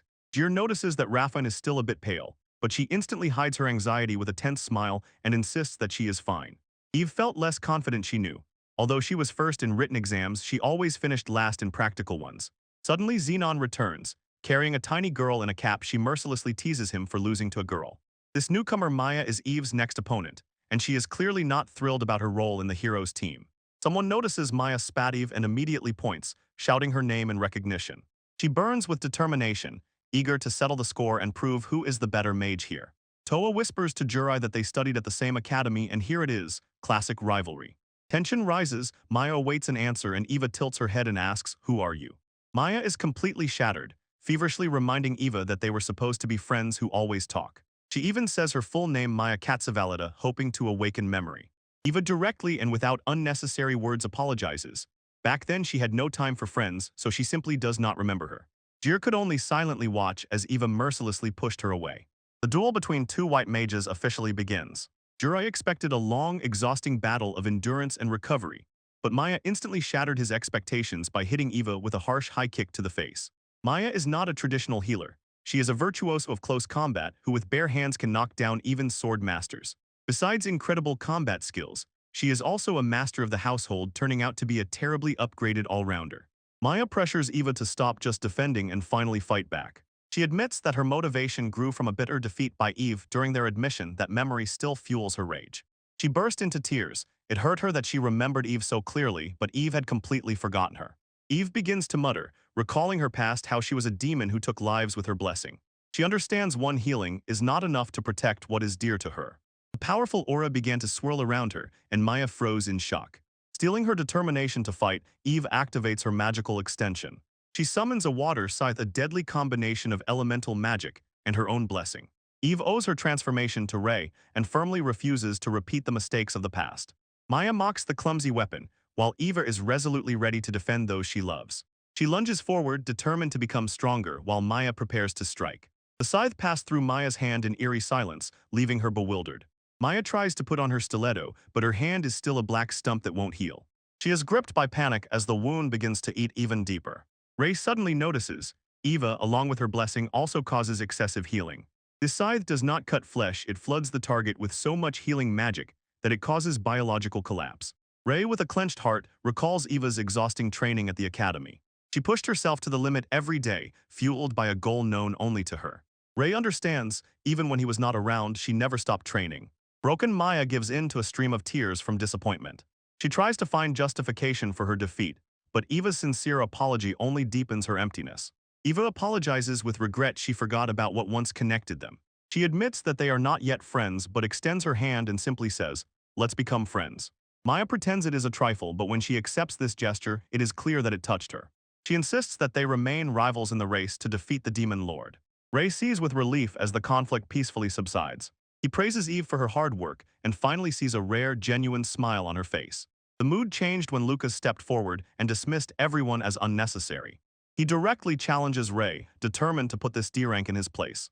Ray burns with the desire to end this arrogance. The battlefield activates and instantly transports them to a desolate wasteland, where Ray can finally unleash his full power. Lucas mocks Ray's reckless courage. He starts slandering Ray's comrades and calls the hero ready complete trash. Ray sharply lunged forward, instantly closing the distance and hissed at Lucas, "Shut up." Lucas smiles slyly. He understands that he has found Ray's weak spot. Ray demands an answer. What did Lucas do to Reddy? Lucas pretends to be a fool and mocks Ray's emotional outburst. Ray squeezes the hand tighter and says that now he will only do what he wants. He demands an answer here and now. Lucas offers a deal. You defeat him and he will speak. He disappears in an instant. Suddenly the sky fills with a real forest, but instead of trees, swords hang there. Lucas tells Ray to despair before the power of a true hero. Ray froze, not believing his eyes, as he witnessed the stunning scale of the hero talent's power. Jir barely manages to react when, after Lucas's shout about teleportation, a hail of steel falls from the sky. He manages to dodge the cluster of blades, but the huge amount of top-level weapons simply overwhelms. Jirai realized that these were not just random blades. Before him stood several completely different sacred swords at once, and each carried its unique blessing that would tear him to pieces if he tried to block them. Suddenly Lucas appears behind him as if through walls, mocking his surprised expression. The hero with cat ears attacks with dazzling speed, forcing Jirai to desperately parry a heavy blow. Lucas continues the mental attack, flickering, appearing and disappearing, and Jirai finds it hard to keep track of his movements. A sudden slash cut Jirai's cheek, blood splattered. Lucas stands upright, disappointed by what seems to him there is no real challenge here. Jirai wipes the blood and realizes that this is not teleportation at all, but a technique called illusory deception. Lucas confirms the theory and explains that he uses the same illusions once created by the former Phantom hero. Jirai pieces the puzzle together in his mind and suddenly understands. Lucas's true gift is the ability to draw power from legendary heroes of the past. Lucas, with a sly smile, stands among a forest of identical sacred swords and insists that this talent makes him the true chosen one. Jirai couldn't hold back. He called him a vile cheat for such a broken ability. When asked how he knew about these little-known powers, Jirai simply replied that he had researched a lot because he once wanted to be a hero himself. Lucas sighed and admitted he made a mistake by revealing his trick himself. He draws his sword again, determined to finish this quickly. The sky suddenly fills with a huge network of complex magical circles. Lucas tells Jir to despair because of the huge gap between their power levels. This is an Emperor-level spell, performed completely without incantation, a terrifying demonstration of pure talent. Lucas boasts that he is a master of everything magic, sword, and martial arts. Jirai looks up and freezes under the stunning magical pressure, feeling the weight of the chosen hero's power. Lucas demands surrender, saying he doesn't have time to waste even a week. Jirai simply clenches his fist and asks, is this all the hero can show him? He raised his hands in a mocking gesture of ostentatious capitulation. With a sharp smile, Jir tells Lucas that he is the one who should surrender. Lucas thinks the Daranker has finally gone mad and prepares to deliver the final blow. He decides that Jirai's posing is enough. Jirai sighs heavily and stretches his hand to the sky. In an instant, Jirai's magic exploded. A colossal flash completely neutralized the Emperor-level spell. Lucas froze speechless, unable to comprehend how some Daranker simply cancelled his most powerful magic. Jiraiya pretends that this is just weight training and, shocking Lucas, says he is already too tired to continue. Lucas refuses to retreat, drawing his sword for one last desperate surge. Before he could react, Jir suddenly approached and struck Lucas a hard blow right in the stomach. He explains that overcoming this illusion is simple, just find the real body by detecting the substitution. Lucas tries to use his holy sword Eclipse, but the turn has already become red. Lucas screams in despair. His attacks again and again have no effect on some nobody. Jir delivers the decisive blow again. He looked down at the fallen hero and said that the power he possesses is actually not his. It is merely a pale, weakened copy of the true power of the hero of the past. Jiraiya loudly announced his victory and threw to Lucas, surrender. Lucas is stunned and does not understand. Why would someone with such power agree to be a low-rank adventurer? Jir simply shrugged and said that a rank promotion is quite a hassle, and besides, he was never meant to be a hero. When asked why he even needs this power, Jiraiya looks up at the stars and simply says, for my own sake. Lucas considers this answer simply absurd for a person with such potential. He looks at Jir with a mixture of envy and insight, thinking how wonderful it must be to live so freely. He calls this situation ironic. Lucas firmly asserts that the strong should protect the weak, but Jir throws off his responsibility. Jerry stood firm and declared that he will always follow only his own path. He doesn't care about others' expectations and complaints. Exhausted and broken, Lucas finally gives up. Finally, Lucas yields, allowing the D-level team to enter both the reconstruction zone and the special zone. But Jure is not yet ready to let go of the eared hero. He stops him and demands the truth. He wants to find out exactly what they did to her to make her so frightened. Lucas is calm and confidently says that he has never caused her pain. He says that he cannot stand her ideology and character, but he has never touched her even once. When Jairi persistently questioned, Lucas suggested, "Ask that girl yourself." He hints that Reddy is hiding a secret, and if Jairi found out about it, it would become a huge problem for him. The hero sharply silenced further questions. These details are classified information known only to a few heroes. Suddenly, the mood changes sharply. Lucas asks what Jir would do if someone very important to him was killed. The dark assumptions stunned Jir. Lucas bitterly reflects on how hard it is to live rightly when revenge is such a simple and attractive path. He quickly brushed off the heavy topic and said to Jairi, "Just forget that I even mentioned it." But before leaving, he stops and gives one last piece of advice. He warns Jir, "If you truly care about Reddy, there is only one thing you must do." His gaze became piercingly serious. "Make her stop being a heroine right now." Jirai returns to the group, deeply troubled by the hero's ominous warning. Richie is cheerful again. Her cheerful nature returned as soon as Lucas disappeared. Seeing her so happy, Jerry decides not to press or twist those obvious secrets out of her. She instantly returns to her usual antics and begs him once more to join their company. Jirai refuses and she accepts it, pouting, reminding him that she is still a heroine. Finally, the group arrives at the country of Ravel Hilo, a place where heroes are treated especially well. Jerry is not an official team member, so he has to pay full price for everything, and when he finally gets to the library, it turns out to be closed for renovation. He is completely broke, no money. He needs to find a job immediately. He finally realizes that he should not be the only one carrying this financial headache. Soon he finds himself walking the streets, with 3 beautiful girls following behind him. Even the Raffines have already grabbed each other by the throat, arguing about which of them is his true wife. Jurai decides to endure this drama. More acquaintances means it's easier to handle guild requests. When he suggested sightseeing a bit before going to the guild, Raffine got flustered and blushed. Could this really be a date? Richai is simply delighted, setting off to hunt for treats. Surprisingly, Raffine refuses the invitation. Seems suspicious to her, so instead she goes shopping with Maya. Eva also refuses because she doesn't want to enjoy the trip if her friend doesn't go with her. They set off alone, leaving the others behind. And Riddy is the only one who stays, happily waving goodbye to the girls. She doesn't waste time, immediately greedily stuffing all the street treats she finds into her mouth. Jir looks distrustfully. She is simply given free treats just because she is a heroine. She points in the distance at a huge clock tower. It wasn't there during Jurai's last visit. He explains it's a new landmark, wrapped in a legendary romantic curse. They say that a confession there binds a couple forever, and refusal means you'll never be able to date that person again in your life. Their walk is interrupted by an old beastman struggling under the weight of a huge backpack. While the crowd ignores him, Reddy rushes to him to lend a helping hand. They lend a shoulder to the old man, who leads them to the gates of the recovery zone. Jairi decides to stop. There are too many guards here. The old man froze, sensing the dense hostility and tension emanating from the depths of the ruins. Jurai realizes that the rumors about the antihero factions are probably true. The old man thanks Reddy, calling her a young lady heroine and a true benefactor. He enthusiastically praises her beautiful, clear eyes and says such are extremely rare. Fina instantly falls in love with this cute creature. She honestly admitted she had never seen anything like it with her own eyes before. The main character pulls out a knife and explains that meat and fur are sold here for a lot of money. Fina was horrified by the sudden threat to the cute little animal. He instantly surrenders under her gaze and offers her to pet him instead. She reaches out her hand and gently touches the rabbit's head. While she gently strokes the fluffy creature, he suddenly notices a strange pendant on her neck. She says that it is her greatest treasure. A kind person returned it to her after she lost it. Suddenly he realizes the pendant he found earlier really belonged to her. She opens it and shows. Inside is a photograph of the person she is looking for. But her expression instantly changes to deep anxiety. She fears that the person she cares about may no longer be in this world.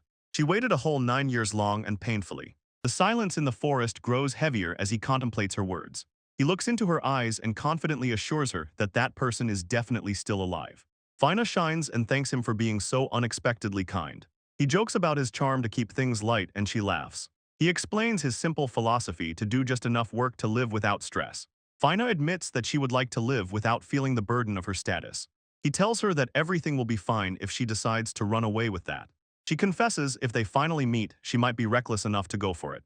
He encourages her to allow herself a little selfishness after waiting almost 10 years. The advice hits right at the heart, a sincere smile appears on her face. She is fascinated and a little surprised that with him she can talk about everything. He asks her to speak openly with him every time anxieties appear in her mind. She agrees with enthusiasm. She wants to talk more and more about that special person. Several days on the road pass without a single monster attack. Other adventurers dealt with minor enemies, leaving the hero with nothing to do. Finally, the group emerges from the forest near a small village. Strangely, there is no guard at the entrance. Feeling a strange tension in the air, the group decides to go inside to scout. The streets are eerily empty, no villagers are visible anywhere. Suddenly, an old man appeared before them, staggering towards them in despair. He announced terrible news: every person in the village was kidnapped. According to the survivor, a few days ago masked people and monsters broke into the village. The attackers prowled the village searching for food and valuables, then kidnapped every resident. They slipped past the gate guards, hiding in the merchants' freight carts, and the local communication means proved completely useless. Feiner understands the bitter truth. This was not just a raid, it was a slave trade operation.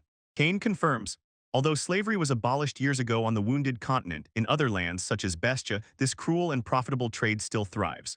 In those parts, human slaves are bought for large sums, all because of old grievances left from past wars. The old man was left behind. His wounded legs made him useless to the slave traders. Kane turns to Fina and asks, "What will you do next?" He reminds her that although they were hired as an escort, whether to intervene or not is entirely her choice as the client. Because the attack was recent, Fina knows there is still a chance to intercept them, albeit a tiny one. She closed her eyes for a moment to gather her resolve. "We will save them, I have no right to abandon them," she says decisively. Her determination ignites a wave of admiration and readiness throughout the team. The team puzzles over how to track the bandits in this vast wilderness. Fina almost gives herself away by suggesting to use her high-level clairvoyance, but her guard swiftly stops her, not allowing her identity to be revealed. Kane steps forward to ease the tension and pulls out rare magical binoculars. The group freezes in surprise. A low-rank adventurer has in his hands a top-class tool. Kane pretends it is a simple lucky find from ancient times, and meanwhile begins scanning the horizon. He did not have to search long. Soon, he comes across a hidden cave where bandits have set up camp. Fina raises the binoculars to her eyes and confirms that the villagers are still alive. They are being held inside. But things are bad. The bandits control over 60 B-rank monsters. A frontal attack is almost suicide when they have such a colossal numerical advantage. They decided to create a distraction and quietly evacuate the villagers, fearing that if everything turned into a bloody clash, the bandits would take the people hostage. The red-haired elf loses patience and insists that they should just smash the enemy here and now. Her eyes blaze with a predatory gleam as she prepares for battle. Kane seems puzzled. Why is everyone so worried about the odds? He grins and says that they do not notice at all that there is a hero in their team. Suddenly, the experienced adventurers realized that they had forgotten about that stunning power that stood right next to them. Heavy footsteps thundered from the cave, and at that moment the squad rushed into a sudden attack. The elf unleashes a huge barrage of fire and mocks, while the bandits scramble trying to react. One of the kidnappers is instantly engulfed in flames and screams as the ambush triggers. The squad's warrior takes the initiative, charges his spear with crackling lightning. The bandits panic. In despair, the bandit leader orders his pack of monsters to tear the invaders to pieces. The pack of beasts rushed at the heroine, but she did not even flinch. With one smooth motion, she slices through the monsters with terrifying ease. High above the battlefield, Kane, with a relaxed expression, calmly watches the bloodshed. He is now hanging upside down from the ceiling, completely hidden from view. He uses gravity magic, watching over the home while the others carry all the heavy burdens. He convinces himself that as a low-ranking adventurer, he would only get in the way in such a high-level fight. Suddenly, his gaze froze on a skull scarf worn by one of the bandits. This place tore a dark memory from his mind and reminded him of a tragedy he thought he had already survived. He tries to shake the fog from his head, angry at himself for being stuck in memories in the middle of an important mission. Deciding to be cautious, he prepares to lend a shoulder if needed. He utters a detection spell. A pulse spreads around and draws a map of the entire cave system. He confirms that the rescue of the villagers on the other side of the cave is going smoothly. He watches as his blonde partner relentlessly thins the enemy ranks, but nearby still looms a lone wolf. Suddenly, a bandit emerges from the shadows, quietly sneaking up behind her with a raised knife. Kane realizes, although she annoys him, he cannot just let her die. The blade pressed tightly against the throat, but the victim is not at all who you expected. Kane silently watches from the shadows and decides, finally, it is time to intervene. With a barely perceptible flick, his puppet magic seizes the attacker's limbs like a marionette on strings. The killer, horrified, only watches as his own hands treacherously plunge a dagger deep into his neck. When the merchant falls, a wild roar rolls through the cave, a sign of a new threat. The silver-haired noblewoman reacts instantly, her blade slicing the air with honed precision. High above, Kane settled on a rocky ledge and observed the chaos with a scrutinizing gaze. He smiled skeptically at her movements, despite her fame barely reached C rank. She doesn't even use simple body-strengthening magic, so she barely manages these beasts. Kane couldn't help but smile, recalling his exhausting days learning to bind and control targets. Below him, a small warrior finishes her battle with a decisive sword strike. "All right, that's the last one," she shouted, and the fight finally began to subside. Regrouping, the rescue team moves deeper into the labyrinth of caves. As soon as they left, Kane silently dropped to the floor, ready to get down to real work. He enters the hidden room where the peasants were kept. He notices a wall that looks like a dead end, but with one simple trick the illusion is broken. Behind him spreads a huge glowing magical circle pulsating with secret energy. It's time to end this and finally get answers. Elsewhere, the gang leader is running for his life in panic. He clung to his bells of submission, desperately searching for a new place to restart his plan, but his legs suddenly give way when Kane appears, and he freezes in place. Kane picked up the bells and noticed with interest. There are as many as 10 of these strange magical things. Only with these items could one man conquer an entire army of monsters. The bandit is stunned and demands to know how Kane found him so quickly. He is sure his concealment magic was flawless, but Kane only sighs at this amateur attempt. "Did you really think you could hide this from me with such a primitive trick?" he asks, stepping over the fallen man. The bandit does not believe his eyes once he was an A-rank mage. Kane ignores the showmanship and understands. This large-scale teleportation circle was created to send peasants to the continent of Bestia. This is a direct road to the country where monsters live and trade flourishes. Kane's eyes turn icy as he asks if this man is a survivor of the infamous Skull Brigade. The bandit's face turned pale when he realized that before him was a man who knew his dark past. Kane looks at him in such a way that there is no mercy in his eyes. Suddenly, he realized his mistake. He was sure that years ago he had destroyed every member of that group. The bandit tries to move, hoping that the paralysis will subside and he can break free. Kane warns him any movement is a death sentence. The paralysis is soaked with poison spreading through the veins. The frightened man begs for his life, extending a trembling hand. Kane stops and looks down at that pitiful sight. He asks if the man is truly ready to repent and surrender to the knights. "I swear," the man shouts, thinking he has found a way out. But Kane's smile does not reach his eyes as he grabs the bandit's hair. He pulls the man closer and the air suddenly becomes ice cold. "To your misfortune, I have decided never to trust people like you again." He tells about the hellish fate of slaves in Bestia, such that they eventually regret even being born. "This is a world where no one hears your screams and help never comes." Kane turns away, tells the man that he does not deserve kindness and leaves. In his last rage, the robber throws a bell. Its ringing calls a horde of monsters to finish off Kane. A pack of beasts that roar has gathered around him, and the bandit laughs, ready to drag Kane with him. Kane does not even flinch, his face remains eerily calm. With a single quiet word, he commands them to stop. "You are in the way, clear the path," he orders, and the monsters freeze in place. They whimper in horror, parting like the sea for him to pass. The bandit froze in complete terror, watching as Kane passed by the beasts with a grim smile. He looks the wolves in the eyes and orders them to clear the way immediately. Sighing heavily, he takes out the equipment, and a magical circle glows beneath him. "Let's go," he mutters, and the air becomes oppressive with his sinister intent. He notices that the darkness is especially thick tonight, and a sinister smile creeps across his face. In a fur-lined cloak, he looks exactly like a terrifying lord of demons. Returning to reality, he buries his face in his hands and dies of absolute cringe. An adventurer stands nearby and asks worriedly if he is unwell, is behaving strangely. He remembers how just a few hours ago he was chasing human traffickers through the transition ring. The adrenaline from the mission clearly awakened the side of him he usually hides. It was a full flare-up of that 8th grade syndrome that had tormented him since adolescence. He snapped his fingers and decided to leave this humiliating performance behind forever. The peasants prepared a huge, noisy banquet in honor of their salvation. While he enjoys a huge piece of meat, he notices that Kane is leaving the party. He called out asking why he was not eating, but Kane barked, "Leave me alone."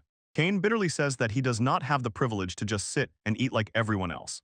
He is torn by a feeling of helplessness. In battle, he felt useless and barely managed with one wolf. The main character just stands awkwardly with food in his hands, while Kane is still boiling with anger. He tries to calm him down, says he was just taking care of the house too, but this only makes Kane explode. Kane shouts, "I am Kane, the third son of the Stalls family." The main character is stunned by the sudden outburst of aggression. Kane's voice falls as he admits, it hurts him to realize that he has no talent. He still hears how his relatives threw shame in his face and demanded that he be grateful just for being alive. Born without any magic, he could never catch up with his talented brothers. Eventually, his father gave him a high adventurer rank just to save the family's reputation. He was handed a decorative rank B badge and forcibly pulled into the elite team. Kane sincerely believed that he had finally found a place where he truly felt he belonged. He cherished the members of his team and considered them his closest comrades. Looking back at that naive version of himself, he can only call his former self a fool. One night he overheard his comrades laughing that they were actually just using him for his money. They mocked his kindness because they knew, if they gave a fake apology, he would pay for all their equipment. When he realized that he was just a walking wallet, his world fell apart. He ran into the rain and wondered why the people he trusted could be so heartless. Since then, he began to consider all low-rank adventurers as ordinary trash. He sees them as parasites who live only to latch onto others' success. Kane falls to the ground in tears, unable to contain the accumulated anger. The main character says to him, "Well, if you change your mind, come," and immediately turns to leave. He throws a small pouch toward the nobleman and says that he supposedly wants another thought about food. "Taste it properly and tell me, all right," he says, waving his hand lightly. Kane squeezes the bag, wondering why someone of low D rank decided to be kind to him. Returning to the banquet, our hero suddenly realizes being a nobleman is much harder than it seems. He just wants to check if the noble taste can withstand the local sweets. The celebration ended, and the carriages quietly returned to their peaceful mission escorting. During the lunch break, the main character quietly disappears, looking for a quiet place to take a little nap. He finds a sheltered corner by the water and prepares to dive into a pleasant, relaxed doze. When he finally opens his eyes, a scene unfolds before him that instantly freezes him. He finds himself in the middle of a skin-colored space and has no idea how to get out of here. Jiraiya just wants to take a little nap and suddenly finds himself in a real nightmare. He is forced to hide behind the magic of disguise, just to avoid being seen by the rest of his team. One more mistake and he will be forever branded as a peeper. Feeling the walls closing in around him, he knows he must act now or never. In a flash of magic, he instantly transforms into a harmless, drooping rabbit to slip away. Panic grips him. He realizes that his transformation magic is far from perfect. Fortunately, he manages to hide under the dense forest canopy before time runs out. While recovering, he spotted a strange gathering of spirits in the forest thicket. He immediately retreated behind a magical barrier and remained completely bewildered by the mysterious presence that had just appeared. After 5 days, the escort mission continues. The group is heading towards their goal. And most of the group got so caught up in playing cards that they seem to have completely forgotten about the dangers of the road. Jiraiya sighs at their inattentiveness during such a critical mission. When the journey is almost over, he impatiently waits for the scouts to return from the city of Adel. Suddenly, a soldier runs into view, his face pale with sheer terror, and he shouts, "This is bad." The group tries to calm him down, but he is already inconsolable. He finally utters the terrible truth with a gasped breath. "ETAL has. A giant horde of monsters has completely taken over the city. Before them stands a literal vision of hell, teeming with relentless undead. The city has turned into a true graveyard. The horde, the energy of the undead, pulses through the streets, but the horde is still trapped behind the city's magical barrier." He then looked at Jiraiya and laughed. Apparently he has cloudy eyes, and against that background they look even worse. The elder suddenly confesses he knows the red-haired hero Lucas. He says that Lucas has repeatedly secretly connected to reconstruction work and quietly helped. Despite his appearance, there is a deep, lonely sadness in the boy's eyes. He is constantly on guard, not letting anyone get close to his heart.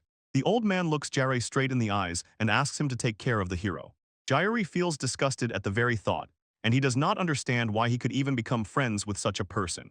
He thoughtfully reflects on Lucas's strange behavior and his dark past, sighing that everyone around is a complete nuisance. Jir leads his team into the Great Labyrinth and gives a simple warning: stay close. Reddy immediately ignores him and knocks down the beast before he can finish the sentence. While the magical library is closed, Jiraiya has to figure out how to earn money for his stay in rival Hilo. The team is aiming for an incredible reward: 1,000,000 rain for each found spirit herb. Access to information about these herbs is closed, so they have to rely only on their own skills to track them down. Can clairvoyance find the healing herbs? Asks Jir, hoping that Rafin can accurately show where they are. Rafin is eager to help, but Eve says that Jir would probably handle it himself. Jir admits his version of the spell works only on people, so Rafin takes on the reconnaissance. She gathers all her strength, but the result is not at all what she hoped for. "I can't find him," she mumbles, spiraling into despair over her failure. Jiri calms her down and decides it's better to turn to the local fairies for the needed information. Eva steps forward resolutely, confident that her deal with the water spirit will ease the matter. They approach the shore and feel the faint presence of elusive spirits. Eve begins her ritual, but the fairies don't even want to help her. A clod of mud flew out of the air and splattered Eve right in the face. She is ready to cause a riot, and Jir has to hold her back so she doesn't attack the invisible pranksters. Reddy realizes that the fairies are actually terrified of them and are hiding in the thickets. Raffin suggests doing something fun to show the spirits that they mean no harm. She decides that the greatest joy is being next to Jairi and clings to his hand. The other girls also burst into action, showering the teacher with affection. Jerry struggles while they begin to sniff him and rub his belly in a chaotic whirl. It's fun. I'm ready, raising my glass. I fully embrace this quirky plan. Even Jir can't hold back. The absurdity of the situation involuntarily makes him smile. The fairies finally appeared, but they are not impressed by this harem trash with cloudy eyes standing before them. Irritated by the insult, Jirai decides, enough pretending to be polite, it's time to catch them. He locks the tiny spirits in a jar to make them talk. They whisper that the wounded demon is hiding in a nearby lake. The fairies tremble with fear, afraid they will be eaten, and have yet to see their friends return from the water. The demons of Jireno are dangerous creatures born from human malice, and they need to be dealt with. He agreed to exterminate the threat to the great joy of the imprisoned fairies. We will tell you everything, they swear, and Jare in return demands to be told where those herbs grow. The surface of the lake is so calm that it's hard to imagine a demon is hiding beneath it. Jairi admits he has already used magic at a distance and destroyed all the weak guards in the underwater cave. Eva could not believe that he cleared the way and did not even sweat. When only the main demon remained, Jirai prepares his team for the final battle. He distributes magical earrings, and now they can breathe underwater and stay dry. Raffin is deeply touched by the gift and vows to keep this one-time item forever. The team dives into the depths and heads straight to the dark maw of the flooded cave. They emerge into an ancient stone structure hidden beneath the waves. In the very heart of the hall stands a mysterious altar. There lay a dagger pulsating with strange energy, and Juri found it suspicious. He gathers his courage and reaches out to grab the weapon. At that moment, thick black smoke burst from the altar and engulfed the entire group. The girls panic. The dark smoke completely obscured their vision. When the fog finally cleared, they found themselves in the middle of a bustling town. Jir suddenly realizes that they are trapped in an illusory world where the past is endlessly replayed. They watch as a young red-haired boy walks through the streets. The boy stealthily steals an apple from a vendor and instantly disappears into the shadows. They follow him to a hut where he shares the stolen food with a young werebeast girl. Older brother Lucas, the girl said, and Jerry was simply stunned by this revelation. Henry gasps convulsively for air. The illness has finally seized his fragile body.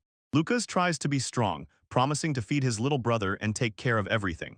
He does not listen to a word about giving up, swearing to find a cure for this soul sickness. Henry can only respond with a weak, painful smile. Desperately seeking the strength to change his fate, Lucas pours every drop of his soul into sword training. That night his determination finally bore fruit. He was officially chosen as a hero. This new status brings a salary and a small hope, finally to buy sake for the spirit to save the brother. Later he informs Henry of the joyful news and dreams of the day when they can serve together as knights. Returning to the present, the hero suddenly realizes that he is witnessing the tragic memories of the man standing before him. Spirit sickness is a deadly curse that eats away the soul and often drives victims to suicide from unbearable pain. Despite Lucas's successes, Henry gets worse and worse. Eventually, he is completely bedridden. Lucas takes on a desperate task to guard the nobleman near the labyrinth where, according to legend, spirit herbs grow. He carries Henry with him in a cart, but on the way the boy's health is on the edge. Lucas cast aside his knightly pride and begged the nobleman to share even a drop of alcohol. The greedy nobleman assures that he has nothing left and tells Lucas, "You just have to wait." Time was pressing, so Lucas turned to a group of local adventurers to help him find the herbs. They agree to help him, and for a moment a spark of hope lights up in Lucas's heart. He squeezes out the last of himself, fights monsters, and combs the forests, carrying Henry on his back. Walking through the forest, Henry barely recalls the incident when Lucas saved the girl from hooligans. "You looked really cool back then," the boy whispers. Henry admits that he always felt like a coward compared to his brother. He dreamed of only one thing, to grow up and become like Lucas to help others. But the conversation suddenly breaks off. Henry unexpectedly relaxes. Lucas shouts for him to wake up, but the boy is already dead. Returning to the village with his brother's body, Lucas freezes. The nobles and adventurers are joyfully celebrating, exactly with the supplies that were called missing just yesterday. They didn't even bother to look for those herbs. The nobleman humiliates them, calls them half-beast beggars, and demands that they leave. Lucas's grief instantly turns into cold, deadly rage.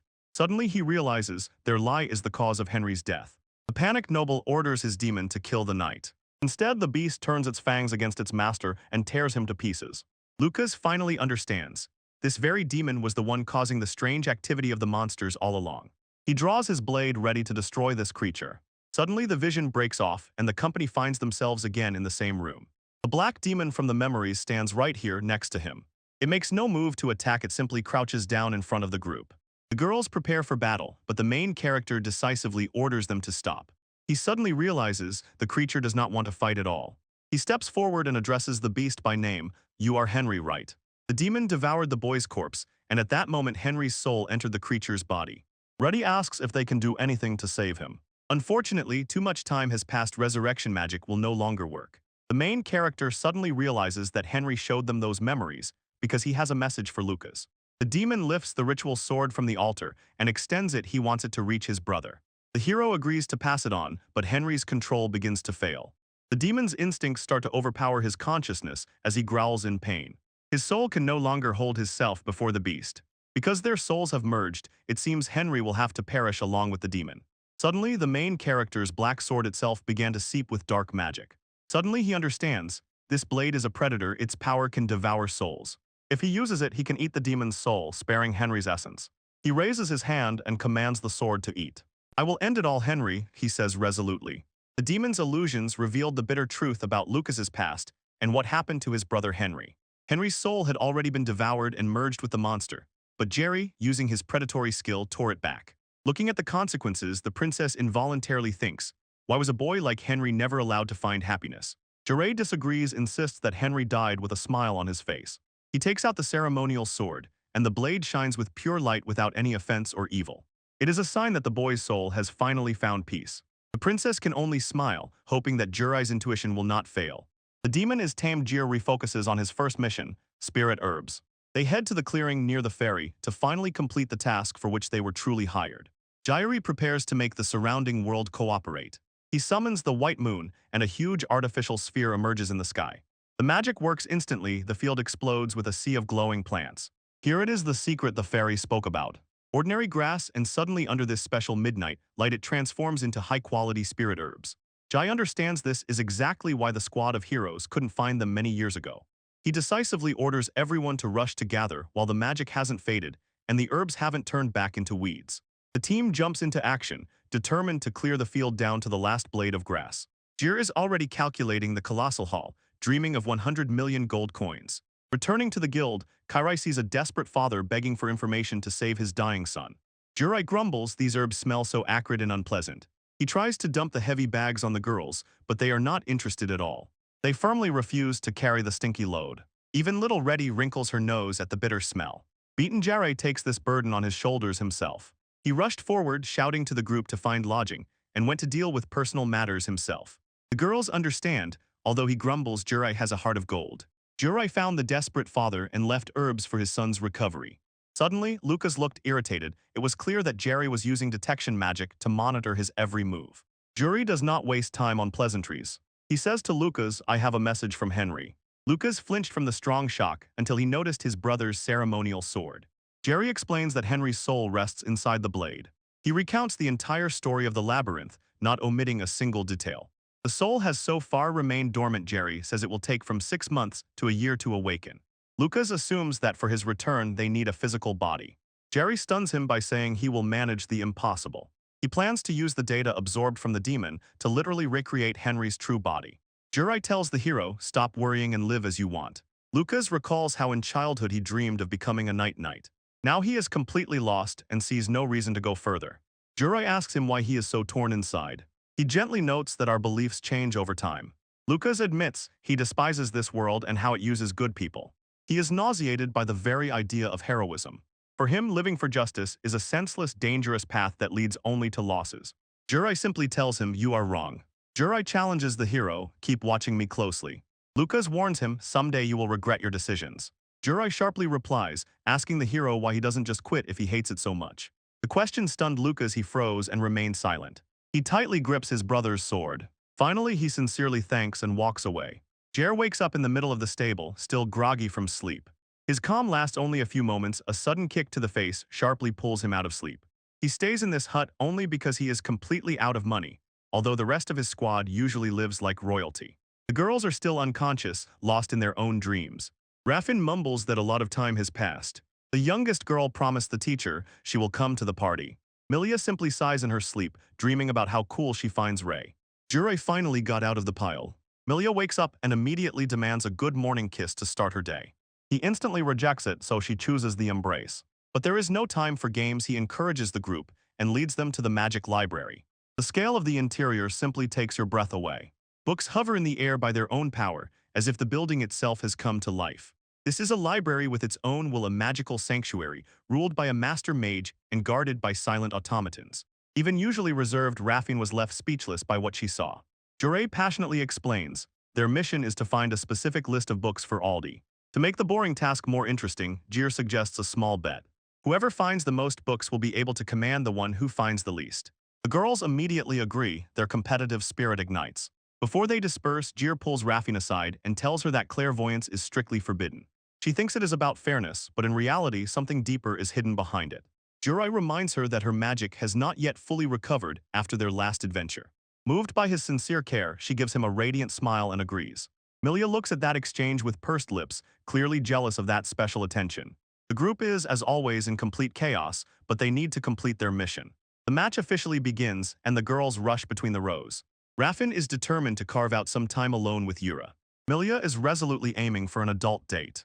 The youngest is completely focused on one thing, persuading him to officially join their team. As soon as the girls disappeared from sight, Jir turned away from the search area. He is determined not to lose this game under any circumstances. He activates the magic circle on the floor, knowing that asking the master for advice is much faster than wandering aimlessly. He heads straight to the very heart of the complex. He opens the hidden door, and before him, as if waiting just for him, stands the self-proclaimed chief librarian. "Well, don't rush," she said, barely lifting her eyes from the table. Francesca settled comfortably and slowly smokes a long pipe, releasing clouds of smoke. She couldn't help but notice how rarely Jir comes to her to talk. She immediately starts flirting, saying that at night she missed his skin. Jurite doesn't believe her and says directly that she lies as easily as she breathes. He even mocks her for dressing like a child. Francesca is a complete mystery, and this appearance of hers is most likely just another of her many transformations. Jir recalls how he was caught during a break-in and, as punishment, was forced to serve her. Jir interrupts the small talk and shows her that dark, toothy power he just manifested. Francesca instantly became interested. This was clearly none of the known magics. Then he shows her a strange mark on his forehead that appeared after the demon disappeared. She realizes this sign may indicate something much older. She pulls out exactly that book full of records about the Magians, a humanoid race of demons once overthrown by heroes of the past. These creatures were extremely intelligent, but became famous for their stubborn solitude. However, she highlights one single exception, the case when the heart of a human and an Imagine merged. Jare looks at the illustration in the book and freezes. In the drawing, the figure bears a mark the same as his own. The resemblance is too obvious for it to be mere coincidence. Francesca closes the book, her playful mood fades, replaced by an icy seriousness on her face. She looks at him piercingly and asks the one question he was not prepared for: are you a real human? Francesca distrustfully asks herself whether Jure is human at all. He insists that he is simply a handsome man without horns and wings. He points to the strange sign on his forehead that appeared quite recently. Francesca admits she joked half seriously, but the trace is visible to the naked eye. She is convinced that the woman whom Jir defeated is definitely connected to this mystery. Jere felt a chill. He realized that he could not cope with being connected to the hero's sign. Francesca suggests a full-body examination in search of answers. Jere immediately stopped her and sharply changed the topic to the girls who still keep finding him, despite his magic that blocks clairvoyance. Francesca pauses for a moment, thoughtfully pondering the cause. Her face becomes serious as she considers the situation. Suddenly she is enlightened. She simply says the answer is love. Jir is completely confused by this suggestion. She insists that romance is the most wonderful force in the universe. According to her, their devotion is like a shield allowing them to bypass any magical interference. Francesca stands up and begins a lecture about the nature of life and meetings. She explains that fate is not accidental, it is predetermined. There is a special magic that makes these meetings inevitable. This magic is called clairvoyance. Most use it only for searching, but it also weaves destinies. So Raffine will find him no matter where he hides. Francesca says that this is a miracle of unwavering devotion. Jir wonders how even Reddy managed to find him so easily. Francesca suggests that others simply learn from the main user. She notices for herself that it seems only women can use this special power. Jure froze in shock. He also has his own version of that ability, but he quickly tries to brush it off and focus on the book-searching competition. Francesca notes perhaps he underestimated his companions. She smiles and says that the girls have already completed the task. Rafin, Eve, and Reddy proudly show the huge pile of books they gathered. Jairi stood still, their terrible efficiency simply left him speechless. The next day Jirai clung to life, gripping tightly onto a huge armored bird. He is barely surviving after that crazy high-speed ride and feels like he is about to vomit. The spectators are amazed that he was not thrown out immediately. Rafin shines with excitement and immediately pulls him to the next attraction. Dejir is tired and just wants to rest a little. He lost the book contest, and now he has to fulfill Rafin's request to go on a private date. He admits to himself, a day with her is not so bad after all, but Jir notices that they are actually not alone. Even Reddy follows them in very dubious disguises. Ivs is anxiously snacking, while Reddy persistently tries to keep her quiet. They believe their masks will not fail. Her closeness makes him nervous. Eve stands in the shadow and looks with eyes full of pure envy. Dejir resolutely decides to break away from the pursuers and grabs Rafina's hand. They are even ready to run right past their hiding place. As soon as it became safe, Jir admits that he knew from the very beginning that they were being watched. Rafin admits others did not bother her, but she truly wanted to be alone only with him. She gives a warm, captivating smile that catches him by surprise. Jirai looks at her and for a moment loses the power of speech. Words of Francesca about pure love come to his mind again. Before he can say anything, Rafin suddenly suggests one more, the last stop for the evening. They climb to the top of the clock tower to watch the sun set over the city. Rafin is enchanted by the beautiful view and the cool breeze. She sincerely thanks him for such a wonderful day. Jir tries to look cool and says that he was just dragged along. He looks at her gloomily and calls her by name. Rafin sharply turns to him. She feels that something in the air has changed. She jokingly asks if he is going to bring up the topic of marriage. Jirai does not laugh and seriously tells her that it is a very important matter. Rafin's smile fades when she sees that intensity in his eyes. Jir clenches his fist, gathering iron determination within himself. He delivers a devastating blow to her heart, saying, "Stop worrying about me." Jared spits out the bitter truth, calls himself a nobody and a lazy person who cannot understand why she is drawn to him. He turns away from her, firmly demanding that she stop bothering him forever. Rafin froze in place, trying to distance himself from their shared history. She refuses to let him go, even when he insists that their time together is over. Gripping the edge of his skirt tightly, she tells him that his self-hatred is a complete misunderstanding. Jure says he is just a nobody, but Rafin remembers the kindness he showed from the very day they met. When she sees him as he is now, her love for him grows even deeper. Tears stand in her eyes, and she demands to know why he is so caring if he really doesn't care. "What do you care about me?" she shouts, seeing through his cold mask. Jir fell silent, preparing to tell a memory from their past. Several years ago, after meeting at their secret base, she invited him to her birthday. It was a lavish event, but as soon as the father left, the empty guests instantly disappeared. Left alone and already on the verge of tears, she suddenly heard a knock at the window. Jirai finished his business earlier, quietly slipped inside, and immediately grabbed some food at the party. This simple gesture of being near and her loneliness instantly melted away. Looking at him now, she understands her heart was stolen many years ago. She always knew he was hopeless, but still loves every little thing about him. She begs him, "Let me stay close." Jar makes one last attempt to push her away, insisting he will survive on his own. But Rafin sees the vulnerability he hides and fears. If she stops watching him, he might just disappear. She apologizes for bothering him, but Jir tells her, "If you think you are wrong, just stop." Rafin knows Jirai has only one real way to get rid of her.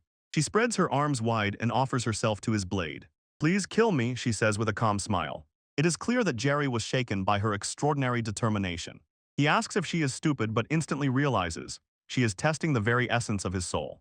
He draws his black blade, greeting her desire with a cold gaze.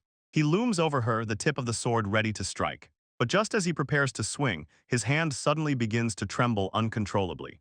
He cannot do it, and this proves that the kindness she always saw was real. Rafin smiles and says that he does not mind dying by his hand after 9 long years of waiting. She sincerely pours out her heart, confessing admiration and love again and again. She vows to repeat this over and over until he finally accepts her. Jerry only lowers his gaze in defeat, unable to maintain a mask of indifference. Rafin gently asked him to raise his head. She took his face in her palms and made him look into her eyes. Suddenly her appearance changes again, and she appears in her radiant, true form.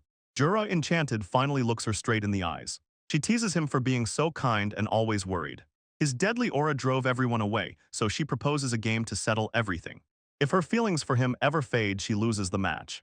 But if Jairi eventually falls in love with her, that will be his loss. Jur couldn't help but chuckle at the absurdity of these conditions. Rafin is ready for anything, even that he might choose another, because she is not going to lose. She gave a dazzling smile, full of determination to win his heart. Jari's eyes understood there is no escaping her relentless love.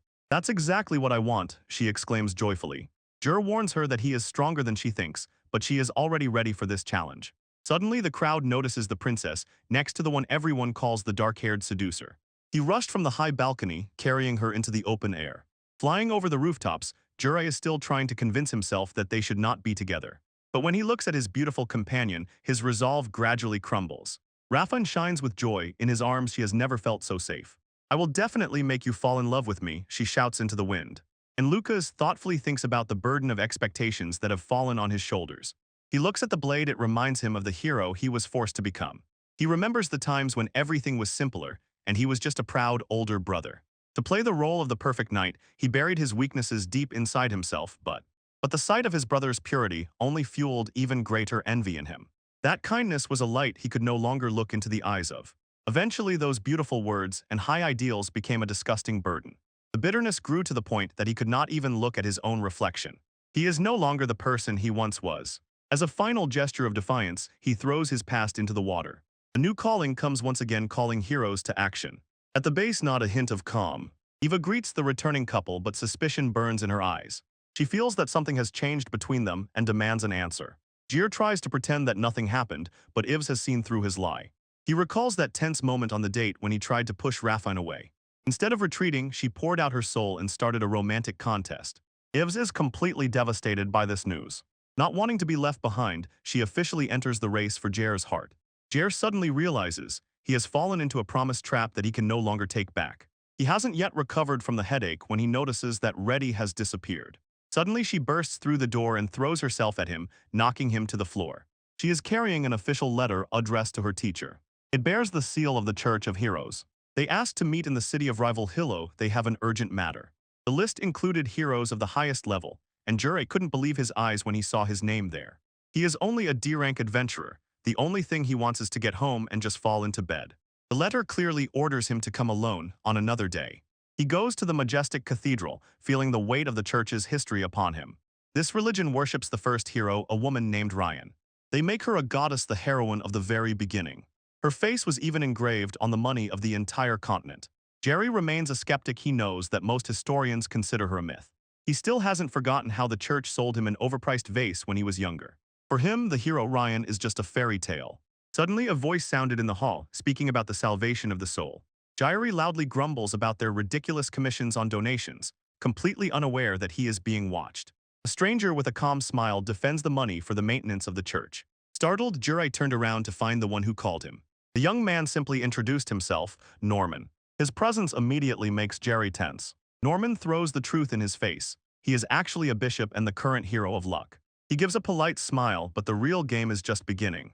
Looking at the bloody massacre, the team realizes that these monsters were most likely the very townspeople they were supposed to protect. The members of the hero party argue that summoning such a number is simply impossible, while the girl, clenching her palms, prays that the survivors are just hiding. Kane is not swayed by optimism, looking at her with cold skepticism.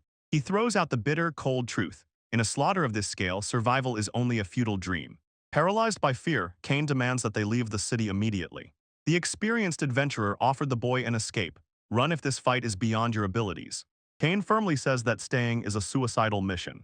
He looks at the massive walls and knows only this barrier holds back the nightmare. The veteran warns him, if this barrier does not hold, the horde will move on every neighboring country. Sooner or later, the monsters will reach the University Kingdom, and nothing will remain on their path but bones. When the life of his family is at stake, the veteran does not retreat a step. He asks Jira and Kane to take the lady back for reinforcements, while the rest hold the line. Everyone is shocked. The girl refuses to leave. She says she must stay and fight. She needs to confirm the truth that only she can reveal. Kane goes mad, shouting at them that they have chosen inevitable destruction instead of survival. The veteran smiles through the tension and admits that he is scared, but the loss of loved ones is a much greater horror. Kane froze, realizing that this might be his last chance to finally find true friends and change who he is. He asks if someone like him can really be useful. Their company greeted him with open arms, and Jure felt his plan to escape go up in smoke. Jure shuddered. All eyes were fixed on him.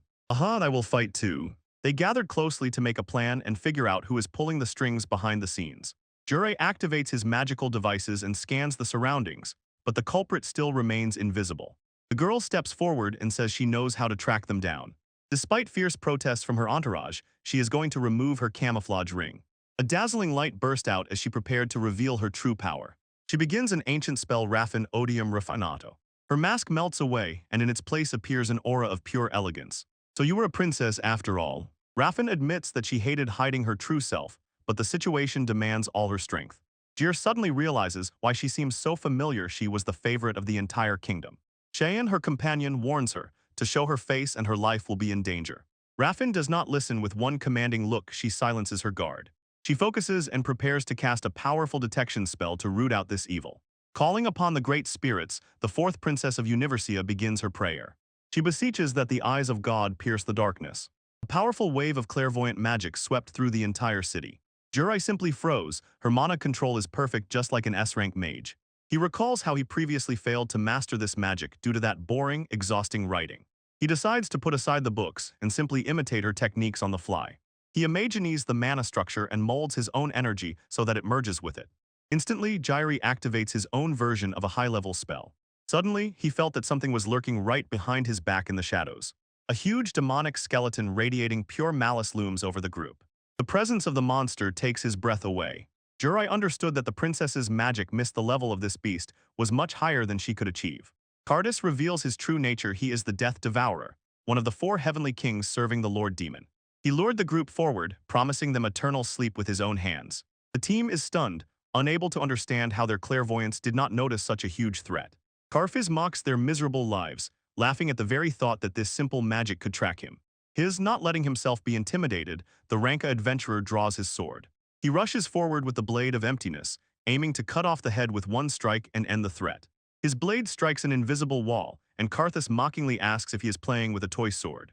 The demon laughs contemptuously, eager to test those who overestimate themselves. A sudden flash of light and a magical orb pierces the adventurer's chest. Karfa looks at him condescendingly and demands that unworthy people cease their futile resistance. The squad healer instantly uses powerful healing, but Jurai notices.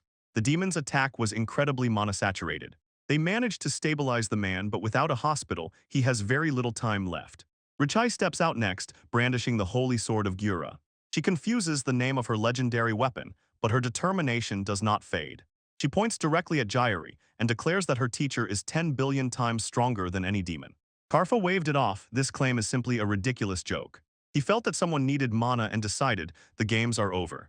He already imagines the demon lord showering him with praise for this victory. To break their spirit, he boasts that he has already dealt with the dark-haired hero, about whom the demon lord warned. Princess Raffin froze in place, unable to digest this news. She begs him say that it is not true. Karfus points to the image of the fallen hero bent and completely broken. He mocks the feeble divine protection of the hero, while the princess falls to her knees. Raffin is shattered with grief. She mourns the loss of the man she considered her destiny. Karfus prepares to put an end to it. He summons excessive gravity and throws the entire team to the ground with a loud crash. He gloatingly says, now none of them will escape his claws. Even experienced adventurers turn out to be completely helpless under the crushing weight. Jerry realized, due to his size, he can no longer remain unnoticed as a lazy D-rank. The demon is shocked. Jir begins to get up. He slowly rises, defying the magical pressure. Under his feet, the ground breaks into pieces, and he stands upright, asking himself if he did it again. Karfus panics and loudly demands to know by what magical instrument he removes this spell. In fury, the demon summons black, abyss-like flames to doom Jir to a terrible death. Jirai freezes, watching the fireball rushing straight at him while his comrades shout for him to dodge. The black tongues of flame roar as they strike him. Reddy and the others watch in complete horror. When the smoke cleared, Jir stood unharmed and looked bored. Stop shouting, it's annoying, he mutters. The group just froze and couldn't believe their eyes. Kyra calmly says he has already endured a dragon's breath, so this is nothing. He grabs the smoldering tongues of flame and throws them away like trash. Cardis loses his mind. He cannot comprehend how his most powerful attack simply vanished. He spammed the destructive water dragon, but Jurai wiped it out with a single slap. The demon responds with a storm of destruction, but Jir blows it away with one breath. Karfus was gasping, terrified to the bone by the monsters standing before him. Jir decides there is no other choice, he must finish this. Overcome with despair, Karfus prepares a forbidden spell. He begins a dark incantation, summoning the spirits of the abyss. He commands the living to return to oblivion. A huge catastrophic eclipse grew over the castle, engulfing the entire battlefield. Jir looks up at the death orb the size of a moon and realizes the demon has finally gone all in. Above them looms a huge ball of fire, a sentence for everyone on the wall. Jurai remains completely unshaken while the world around him begins to burn. With a light wave of his hand, as if it were a trifle, he launches an obstacle to the skill and extinguishes the approaching magic. The catastrophic explosion simply dissolved in the air, failing to touch anything. The Lick froze, not believing his eyes before that impossible demonstration of power. Jir waved off the monster's embarrassment, insisting that he was just an ordinary person. He instantly realized the king of the undead had completely exhausted all his mana. In despair, the Lick begins to retreat as the adventurer approaches. He does not want to accept that an ordinary person could ever stand in the way of his power. Without wasting a moment, the Lick cast a manipulation spell with his last crumbs of strength. He seizes control over the companion Jurai, turning him into a living shield. The man's body moves against his will, forced to stand in Jair's path. The Lick laughs ominously, confident that he finally has the advantage. He has a hostage. Jurai simply looks back, and on his face is complete boredom. He sharply throws in the monster's face that guy is not even his friend. The Lick and the hostage both froze, stunned by this cold-blooded remark. Jir firmly explains, during this quest there are only working relationships between us. Seeing the failure of his plan, the Lick threatens to annihilate all the city's inhabitants. Jir decisively points out the obvious mistake: the people are already dead. He breaks the shield of lies, exposing the distorted logic of the undead spell. The Lick tries to deceive him, asking if he really wants to save the souls trapped here. The princess froze in horror as the full weight of the situation descended upon her. She falls to her knees, desperately begging Jir to save her people. The monster mocks her pain, placing the entire fate of the city on Jir's shoulders. She swears, "I will do everything just to bring my people back to life." Her voice breaks and she does not stop begging for a miracle. Jerry cast a glance at the fallen hero and realized with horror that the barrier's protection was supposed to save him. He confirms the princess is truly ready to pay any price for his help. Without saying a word, he releases a powerful cleansing spell that instantly covers the entire area. A dazzling light covers the city, washing away the darkness. The inhabitants begin to wake up, confused by what they consider a shared nightmare. The Lick chokes in panic as his last barrier cracks like glass. Jeri watches with a self-satisfied smile as the course of the battle completely changes. He explains that he simply changed the barrier's conditions to resurrect the living. The Lick trembles, unable to comprehend such powerful magic. In a last attempt, the cowardly monster tries to pull the hostage down with him. The comrade shouts, "Jurai, kill us both better than letting the monster escape."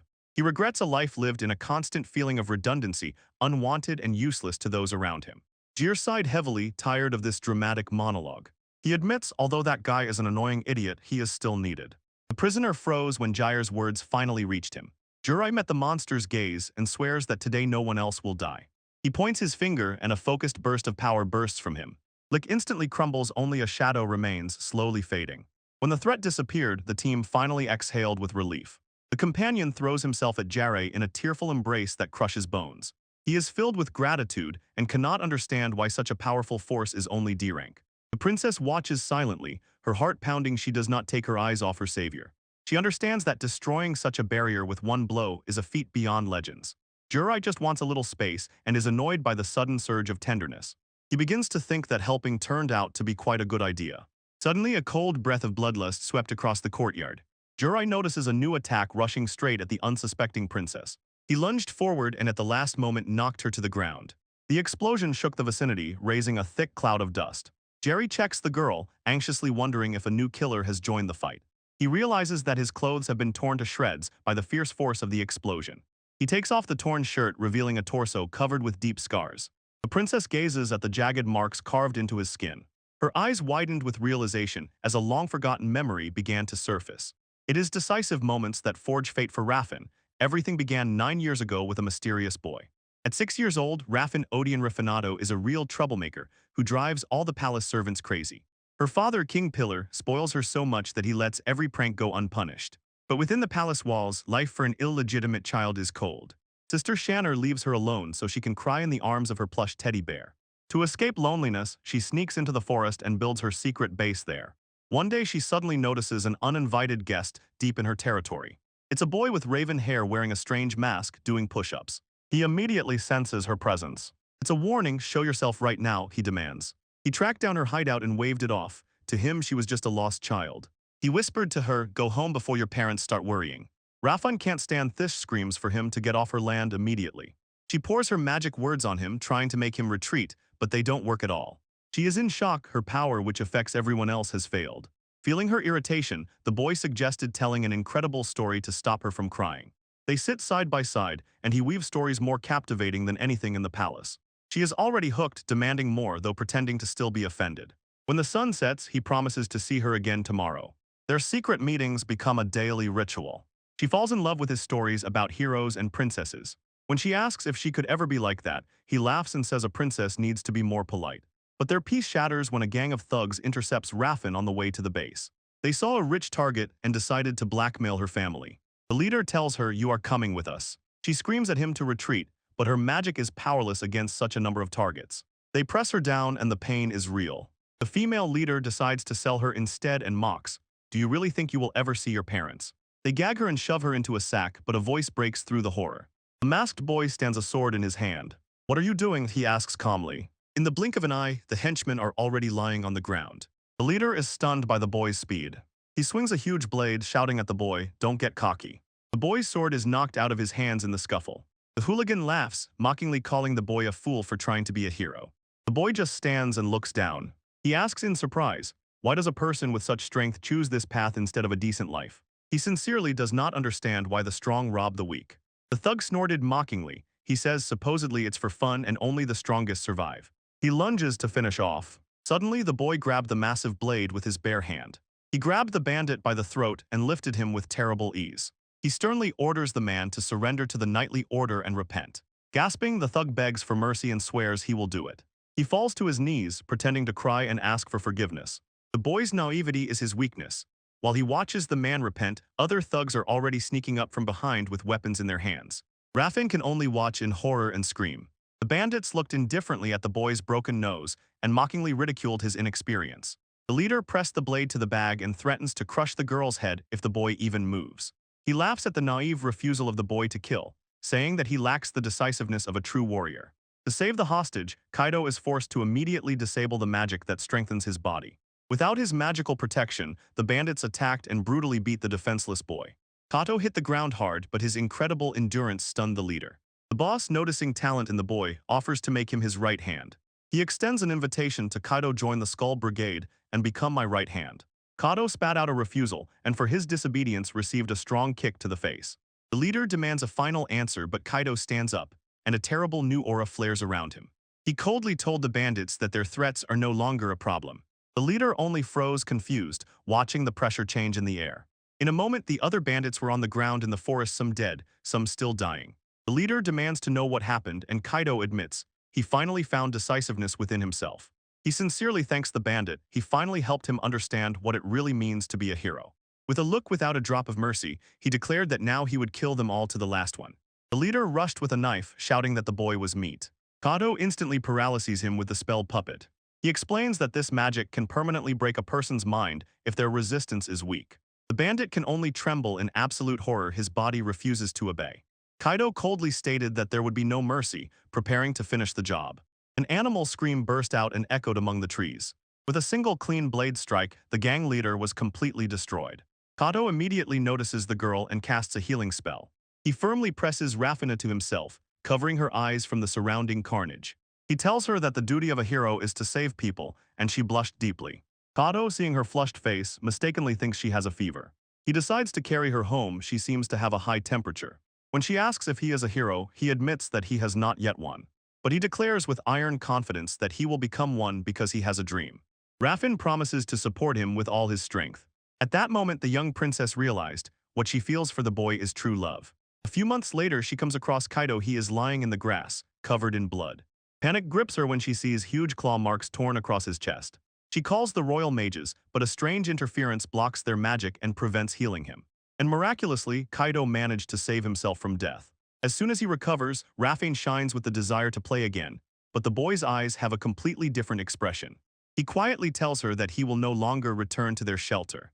He explains an important battle awaits him. He resolutely refuses her to follow him, saying that she will only get in the way.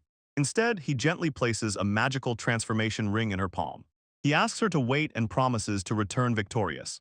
Raffin mistakenly takes this as a marriage proposal and vows to wait for him forever. True to his word, Kaido never returned to the hideout again. She spends the following years believing that they will reenact the classic hero story. For 9 long years, she studied clairvoyance and search magic, all just to find him. No matter how hard she tried, her magical searches were in vain. Hope finally returns when rumors reach her ears about a black-haired hero in a neighboring country. Those specific details turned out to be a mistake, but fate finally brought them together again. Looking at the scars on Kaido's chest, she understands why she did not recognize him earlier. Kaido jokes that she stares at his handsome appearance to hide her embarrassment. Rafine looks him straight in the eyes and says that he is truly handsome. Overwhelmed with emotions, she throws herself into his arms. She has finally found her destined one after so many years. Kaido feels that something is wrong and jokingly tries to quickly escape this emotional moment. A whole day has passed since the skeleton who called himself the Heavenly King was destroyed. While the black-haired swindler sits in a cell for his lies, a much bigger problem is brewing for our hero. Rafin is already dreaming of a grand wedding ceremony in the largest hall of the kingdom. As soon as he realized that everything had become too serious, he finally decided, it's time to get out of here. He grabs the magic ring, changes his hair color on the fly, and prepares to disappear before he is caught. Meanwhile, Kane is fully immersed in reviewing some snack that she needs to deliver to the local nobility. Approaching the counter, she prepares to drop a real bomb on the guild staff. The receptionist looks in horror as she extends papers requesting a voluntary demotion. Transitioning from the honorable rank B to the humiliating D is a step that has never happened in the guild's history. Kane says she is tired of hiding behind a showy title and wants to earn her status through real work. Recently, she confirmed her medal in a training fight. She effortlessly defeated a C-rank knight. Because she has never truly tested her limits on anyone except her brothers, and now wants to start over from the very bottom. She wants to become so strong as to be a worthy companion to the man she admires most. After a modest apology, her former comrades gladly accept her back into their ranks, and together set off on a new journey. The receptionist glanced puzzled. The noble family surname was not in the registry. Kane decides to leave bureaucracy behind and step into the light of a new life. From now on, she is simply Kane, an adventure following its own path. Her first true adventure begins when she sets her sights on a distant, new place. We travel across the continent of Ratasvit to the dark, formidable spires of the Demon Lord's castle. Inside, the skeletal subordinate sobs hysterically, pleading with the Demon Lord to hear her troubles. The current demon ruler Luna is actually a young fox who is already tired of constant dramas. She sharply cut off her subordinate and ordered her not to appear before her anymore in such a terrifying skeleton image. The subordinate Yuri transforms her body into a cute girl, but still suffers because of lost lives. Yuri confesses, she tried to give the demon lord the city of the dead by cursing the people of Italo. Luna was completely shocked when she realized that her subordinate actually did it on her behalf. She never wanted war. She took the title of demon ruler only to eat candies all day long. Then Yuri summons a magical image of that mighty man who destroyed her entire undead army. Luna panics. She recognizes in him the same devil who once chased her for 3 days and 3 nights. Frightened by the thought of another encounter, she decides that fighting is the last thing she wants. She boldly declares that she will leave the castle and instead go on a world tour for snacks. In the neighboring forest, a red-haired woman burst into maniacal, terrifying laughter. She finally found a man whose frightening power ignites her to the depths of her soul. Although she was hired to kill Raffin, her priority now is to test what she is capable of against this mysterious man. Feeling that she is not yet on his level, she decides to seek advice to bridge the gap in strength. The main hero finally stands before the gates of the legendary towering magical capital. At last, he has reached his goal, the country of sorcery, known as Magako's Maya. When Kane arrives in a carriage and new threats emerge from the shadows, a colossal new chapter begins. Girlero's day starts exactly as he likes. He immediately falls back asleep. He recalls the bad things he managed to escape hero parties and unwanted marriage proposals. For a man like him, being lazy is the true pinnacle of existence. But his peaceful morning was shattered by a piercing voice shouting his name. Sharon Tepman will not tolerate this. She demands that he finally get out of bed. He sadly complains that he hasn't had a moment of peace after a series of chaotic events. He remembers fighting the skeletal Sky King while being dragged into the hero team. And then there was the 4th Princess Raffin, who decided that he was her destined partner and forced him to wear the Ring of Transformation just to hide who he really was. He raced across the entire country in record time to find refuge with Shaw in the land of witchcraft. He begs for just 3 more hours of sleep. Char begins to shake with all his might, but Jurai stubbornly does not move. He jokes that his divine blessing of sleep has turned into eternal sleep. Char is a 500-year-old elf who somehow manages to endure his constant nonsense. Although she seems completely harmless now, she was once a legendary assassin sent to destroy Jurai. Her mission failed terribly, and she cried to tears until Jairi calmed her with a piece of candy. That simple sweet treat forged an unbreakable bond between them. Now she is the proud owner of a thriving confectionery. Jorah casually fixes his tousled hair after sleep, and the elf completely loses composure at the touch. She panics and shouts, "Be gentle," and only then realizes how that sounds. She scolds him for doing such things that girls can so easily misunderstand. She said that a dark-haired angel recently looked for someone in her shop, and Jure suddenly realized that the princess might be closer than he thought. They loudly celebrate the success of the new product Chara, created on Jure's advice. Char offers to let him live forever at his expense, but Jure wants to at least show gratitude. She hands him a ticket to a prestigious magic tournament. He notices that the entry rules for commoners are incredibly strict. Horror pierced him. The ticket already indicates that he is a representative of the Royal Academy of Magic. Suddenly, a talking cat named Oldie Otis appeared in the room. Jure is clearly disgusted by the cat's confident presence. It turns out that Oldie is actually temporarily in charge of the Royal Academy of Magic. It turned out that Char asked the cat to pull the strings to get this recommendation. Jure pulls that damn cat aside to demand explanations about this trap. Aldi says he is just helping Char, but Jure is not fooled by this game. He immediately tries to cancel the appointment, claiming that he has no connection to the school at all. Aldi finally tears off the mask his true intention shocks. He wants to explore Shire's huge mana reserves. 4 years ago, Jure tore this cat from the claws of an S-rank beast in the forest. Back then, Aldi tried to forcibly fit him into the role of a lecturer, but Jure ran away as soon as the experiments became too creepy. Aldi officially ended up on Jure's blacklist for his obsessive stalking. The cat says he was looking for the red-haired man, and this only confirms they still do not know that Jure is actually dark-haired. Jure decides to keep his true appearance a secret at any cost. He looks at Char and says he is withdrawing from the tournament because he hates all these annoying things. He informs Shah, "I am canceling my participation." She suddenly burst into tears. He did not expect this at all. Char blames herself. She was selfish and caused him trouble. She continues to sob, apologizing for making him do what he does not like. Panicking and feeling guilty, Jure shouts, "Just kidding," and promises to come properly. Char instantly brightens instead of tears. A radiant smile appears. In the background, Oldie stands with a self-satisfied, victorious expression. Jure realizes he has walked right into a trap that forces him to actually work. Now his position as a participant and as a lecturer is finally secured. He wonders if he can teach anything besides the art of loafing. The sun shines brightly over Megicosmea Magic Academy.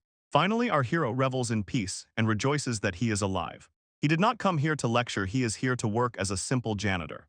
He flooded the academy's tools with his estate's huge supplies, and in one day did what would usually take 2 weeks. His plans for a short nap were shattered when a bunch of noisy students nearby made a scene. Little Ludas is straining his voice and shouting to his friends to go away. He wants to concentrate on studying, but the material turns out to be too difficult. The group started arguing. Everyone is irritated and outraged because the teachers refuse to teach them higher magic. Seeing their enthusiasm, the janitor realizes these are not just lazy people, they have real goals. Luda passionately dreams of a real teacher who is not stuck in boring academic textbooks. The janitor decides that this drama does not concern him, so he simply turns away and tries not to notice them. But Luda is in despair and decides to forcibly cast a high-level spell that he does not understand. He tries to cast the spell Great Healing on his healthy body. Everything turns into a real disaster. His hand instantly succumbs to necrosis and simply falls off. Panic-spread students scream in horror, looking at the bloody mess. Too much healing for a healthy body and the limb is doomed. Before the girl managed to call for help, the janitor muttered a counterspell. In the flash of light, the boy's hand instantly became whole again. The students froze, not believing their eyes who could have created such powerful magic. Not wanting extra attention, the janitor crawls further through the grass. He knows if they find him, his days of idling will be over. But the secret surfaced the very next day. After the children told the principal what happened, they tracked down their savior. At first he refuses to help, but the students do not back down and force him to duel. The deal is simple. If within 3 minutes they can wound him, he will teach them magic. They call him the Old Man, but for an 18-year-old, that's a bit of an exaggeration. He barked at the kids, "Stop holding back and all of you attack me at once." Luda steps forward first and begins to recite a powerful advanced fire spell. He releases Vento Ignis and a huge explosion of flames rises. When the smoke cleared, the janitor was standing there without a single scratch. The students cannot believe it. He disarmed high-level magic so easily. The girls decide to get serious and become stronger with combined magic. The control is impressive, but the janitor is not impressed at all. He moves like a blurred shadow, interrupting their spell before the mana can gather. "You cast too slowly," he says mockingly, leaving them completely unprotected.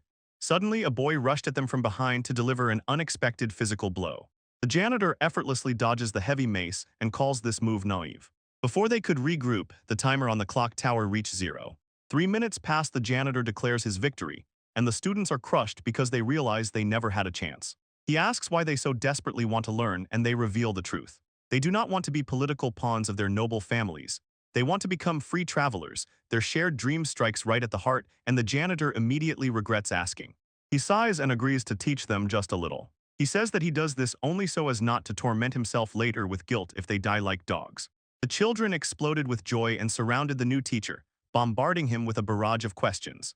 He cannot keep calm at all, but this energetic company is already driving him crazy.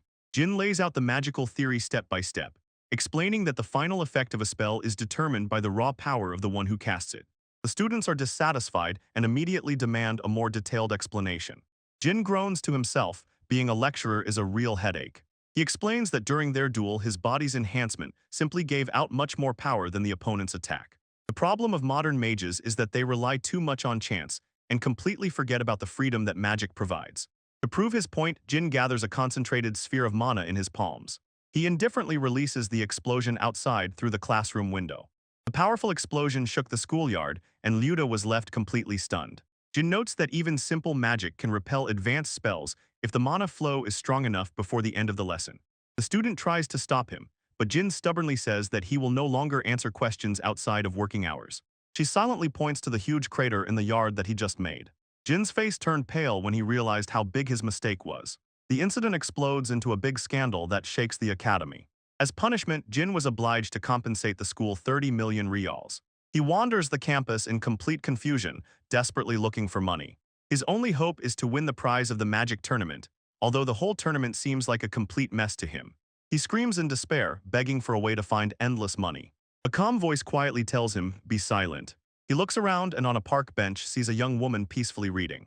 He recognizes her as Eva and immediately notices. She dyed her hair a different color. He asks if it suits her and she cuts him off. It doesn't suit at all. Eve confessed that she is a graduate who was brought back to teach white magic. Jean understands that the main cat cunningly deceives everyone, turning them into lecturers. They remember their former comrades Reddy is busy fighting monsters, and Lena has disappeared. Jean sighed with relief he will not meet Reddy, but in his soul he is tormented by the suspicion that it was Lena who tried to kill the princess. Eve says that the princess asked him, and Jean immediately breaks out in a cold sweat from this.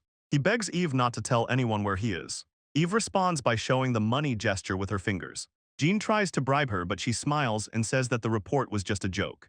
He falls to the ground in a deep bow, begging her to be silent until she tells him to stop talking. Jean asks if he can sit next to her at lunch. She coldly tells him, "If you don't like the company, find another place." They sit in an incredibly awkward silence. Jin thinks that because of her slender figure she eats little. Suddenly Eve pulls out a huge tower of bento boxes. She begins devouring the food at an incredible speed.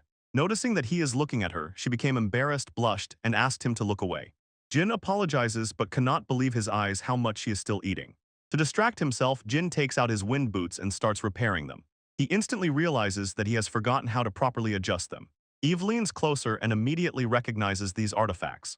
She moves right into his personal space and shows where to channel the mana. At her command, the wings on the boots come to life. Suddenly they both realize they are like-minded people fascinated by magical tools. Their firm handshake created mutual respect.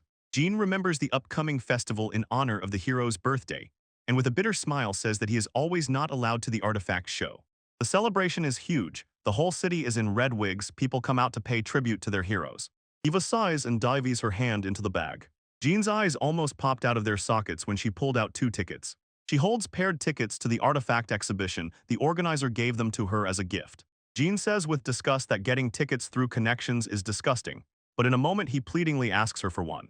He agrees to give it to him. However, she insists in return and exchange. "I want you to go shopping with me," she says. Jean froze in place, stunned so he was just dragged into a date. The princess unexpectedly approaches Jairi and asks him to go shopping with her. She stubbornly says that she needs to buy new clothes. She explains, as a girl, fashion is naturally important to her. But there is one hitch: she wants to look good for Ray, the one she loves. Jir noticed that she is holding a pair of tickets in her hands, and began to wonder if she initially planned to go with this mysterious man. She admits that she won't be able to go this year, so instead she suggests going shopping right after classes. And then, like a thunderbolt out of a clear sky, she demands that Gre pay for everything she buys. Jerry can't believe his ears. He checks again if she really expects him to pay the bill. Panic grabs him. He has no money at all, but he thinks that reselling those magical tickets might save his skin. He agrees to go, but only after the upcoming magic tournament. But walking the streets, Jir bitterly sighs over his money. He realizes that even the prize money might not be enough to pay off the debts.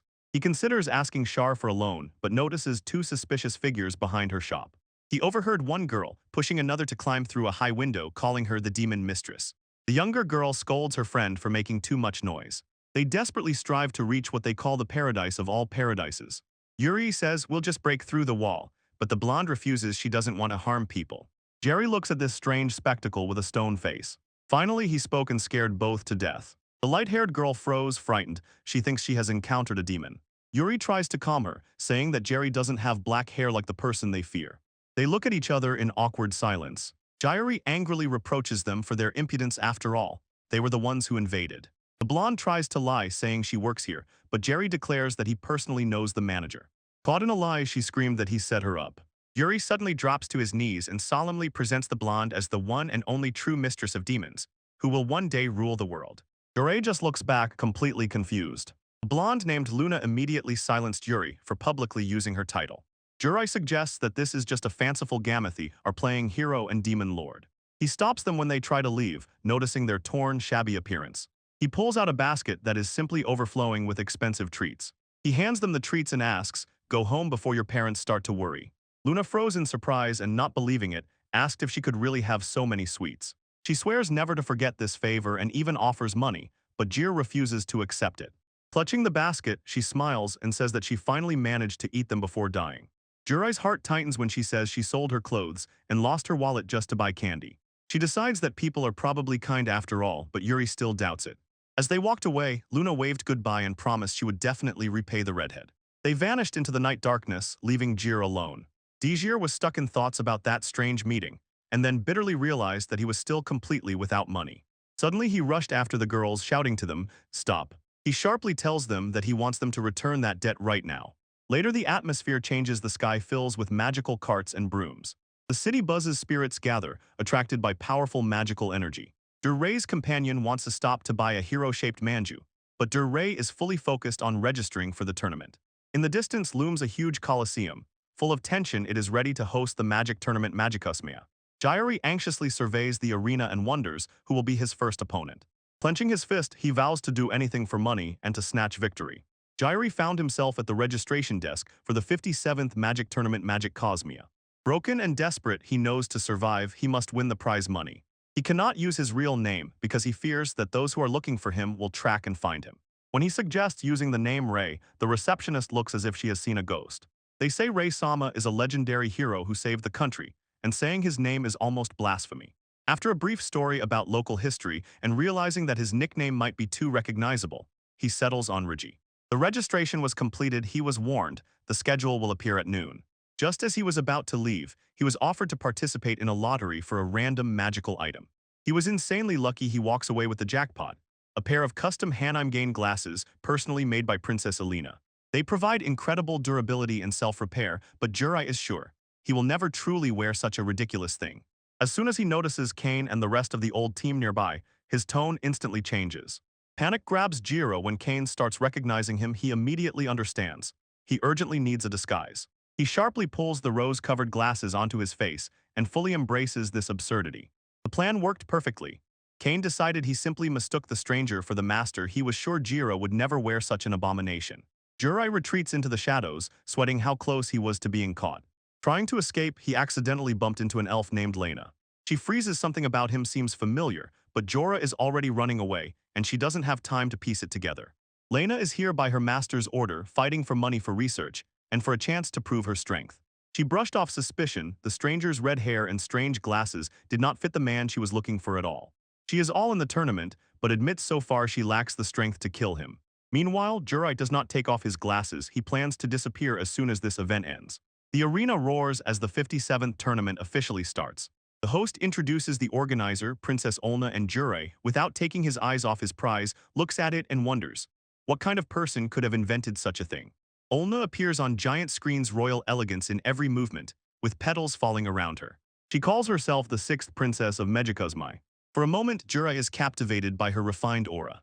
That image instantly shatters into pieces as soon as she interrupts her speech to call a maid. It turned out the princess actually cannot read the script she was given. Her maid Stika openly humiliated her intelligence right before the entire stadium. Olna struggles to pull herself together as an awkward silence hangs over the crowd. Finally, she breaks through, blushing madly, and demands that the participants fight the noble spirits. The screen suddenly goes black as she reaches her limit. Jurai's first impression was correct. The princess really is an eccentric. The first match of Block A was announced. Ryuji will face the tournament favorite. He stands face to face with Sengoku Granlubius, the reigning champion and master of the Brave Warriors clan. From the stands, students screamed wildly in support of the teacher, demanding that if he wins, he buys them something. Jorai notices Char and others in the crowd and feels the pressure rising. They watch. In their eyes there is both anxiety and anticipation. The judge signals the match officially begins. Sengoku stands like a rock and persistently advises Ryuji to retreat before he gets hurt. He warns that although the battlefield will heal wounds, it will not erase the trauma of defeat. Ryuji did not flinch. His eyes are calm behind glasses with pink frames. "I'm sorry, but I cannot retreat," he said firmly. Sengoku smiles, respecting the unbreakable fighting spirit of the D-rankers. In response to Ryuji's courage, he vows to give everything. With a furious roar, the champion charges forward. But despite the mighty warrior rushing at him, Ryuji stands like a stone, thinking about his next move with icy concentration. His opponent roars in despair, while Ryuji effortlessly continues to circle around his strikes. "Why do you just dodge, attack me?" shouts the armored warrior. The man's anger boils. Ryuji looks completely calm, as if this is not a fight to the death. Behind that funny outfit, Ryuji again finds himself in thoughts at that secret meeting held before the tournament began. He approached the two girls he had helped earlier to ask for one very specific and extremely risky favor. Since participants are not allowed to bet on themselves, he needed them to place a colossal bet on his victory. The girls immediately agreed, but threatened to turn him into mince if he dared to lose their money. With a confident smirk, Ryuji assured them he had a foolproof plan to rob the bank. Returning to the present moment, Ryuji, as if nothing had happened, apologized for being distracted in the middle of their duel. He runs the numbers in his head and realizes 30-1 will bring him enormous wealth. The opponent is puzzled and demanding asks where this crazy confidence comes from. Ryuji says that betting on one match is a trifle compared to betting on an underdog who will go through the entire block. With a cold, calculated look, he says the potential payout is astronomical. The warrior rushes forward, shouting that it's nonsense, but Ryuji is already gathering mana. "Aha, the right answer," he mutters, preparing to deliver the final blow. The stadium shook from a powerful explosion, and with a blinding flash, the fight instantly ended. When the smoke cleared, Ryuji stood victorious and was already counting the 91 million Ryan he had just earned. The announcer screams in shock as Ryuji is officially declared the winner of the match. Later in the tavern, the stacks of gold coins are so high that any adventurer would be jaw-dropped. The girls are thrilled, unable to believe their eyes. With one strike, he conquered the entire block. The news of his power spread like wildfire, and people began calling him Magic Bullet Ryuji because he knocked down every opponent with a single shot all day long. Yuri and Lulu are already dreaming of mansions and an endless supply of cute dresses. Ryuji has to spoil the mood by explaining that gambling is prohibited on the last day of the tournament. Surprisingly, he takes only a small share of the loot for himself and leaves the rest to the girls. He intends to pay off the academy's debt and take Eve shopping, insisting that without their help he wouldn't have done it. He tells them that with this money, they will never have to steal again. Moved by his kindness, the girls pounced on him and hugged him in a joyful outburst. Finally, they said goodbye cheerfully, promising to always come to his aid whenever he needs it. Ryuji freezes for a moment, contemplating his next move while the sun sets on the second day. Finally, the last day of the tournament has come. The arena is packed as the round-robin stage begins. Ryuji flies through the first 2 rounds. He is driven only by the promise of a rare magical artifact that will go to the winner. The final match, the decisive duel for first place against a mysterious newcomer who remained undefeated throughout the tournament. His opponent is a girl seemingly about 16 years old, dressed in gothic attire and overly calm. Rumor has it that she envelops the arena in black mist, and enemies do not remember their defeat at all. The two stood face to face. The tension between them was so thick it could be cut with a knife. The judge raised his hand and gave the signal. The decisive clash begins. Her name is Enri, and she asks Ryuji to be gentle with her during the fight. They extended their hands, a customary sports handshake, to start the duel. Suddenly, as soon as Ryuji's skin touched hers, a huge surge of pain pierced Ryuji's body. He recoiled in shock, clutching his hand while his vision blurred. Even when the body-strengthening magic was active, the sensation was as if a deadly electric shock had burned through his brain. Before he could respond, Henry suddenly raises her hand and forfeits the match. She tells him regretfully that she cannot win here, but suggests they have a proper talk later. With an eerily beautiful smile, she promises that they will meet again soon. The commentator was left speechless by the sudden, strange ending of the final match. Despite all this confusion, Reggie announced the overall champion of the tournament. He is escorted to a private waiting room, still trying to process that strange encounter. He relaxed on the sofa and was told that an important person wanted to talk to him about his victory. There was a knock on the door and the mysterious guest was admitted. She stepped inside Olna Timidnobilist, the sixth princess of Megacosmi. Riga's jaw dropped as the royal family member politely apologized for the inconvenience caused by the wait. She tells him that from now on, no formalities are needed between them. The princess leaned closer, making it clear that she definitely knows who he is. She looks at him with a burning, adoring gaze, and he freezes. The princess drops a real bombshell and declares that she will make Ryuji her husband. Instead, Jerry directly demands his money and the magical item to finally return home. He coldly replies to her no thank you without even thinking. Alina's pride is completely shattered, and she insists that such a beautiful girl like her cannot be rejected. Jerry says that there is no benefit in this arrangement, but Elena insists there is one big advantage. She blushed and, like the main trophy, offered her voluptuous body. He decides to apply the imperial assessment to see what is really hiding under the hood. The inspection revealed the truth. She is wearing fake armor to fake her breast size from AAA to cup G. Stika even boasts about her H size, and this makes the princess feel even worse. Elena finally gets serious and talks about the struggle for the throne that is currently tearing the palace apart. The king announced, whoever brings the person with the most powerful magical power will get the throne. She needs Jur. He won the tournament, and she remembers the terrible demon that tears out hearts. Stika strictly warns her to stop spreading unverified rumors. Meanwhile, Jurai persistently asks to tell more about that incident. Olna pleadingly asks him to help, but Stika exposes. The princess is actually a lazy, incompetent student who just wants an easy marriage to avoid her duties.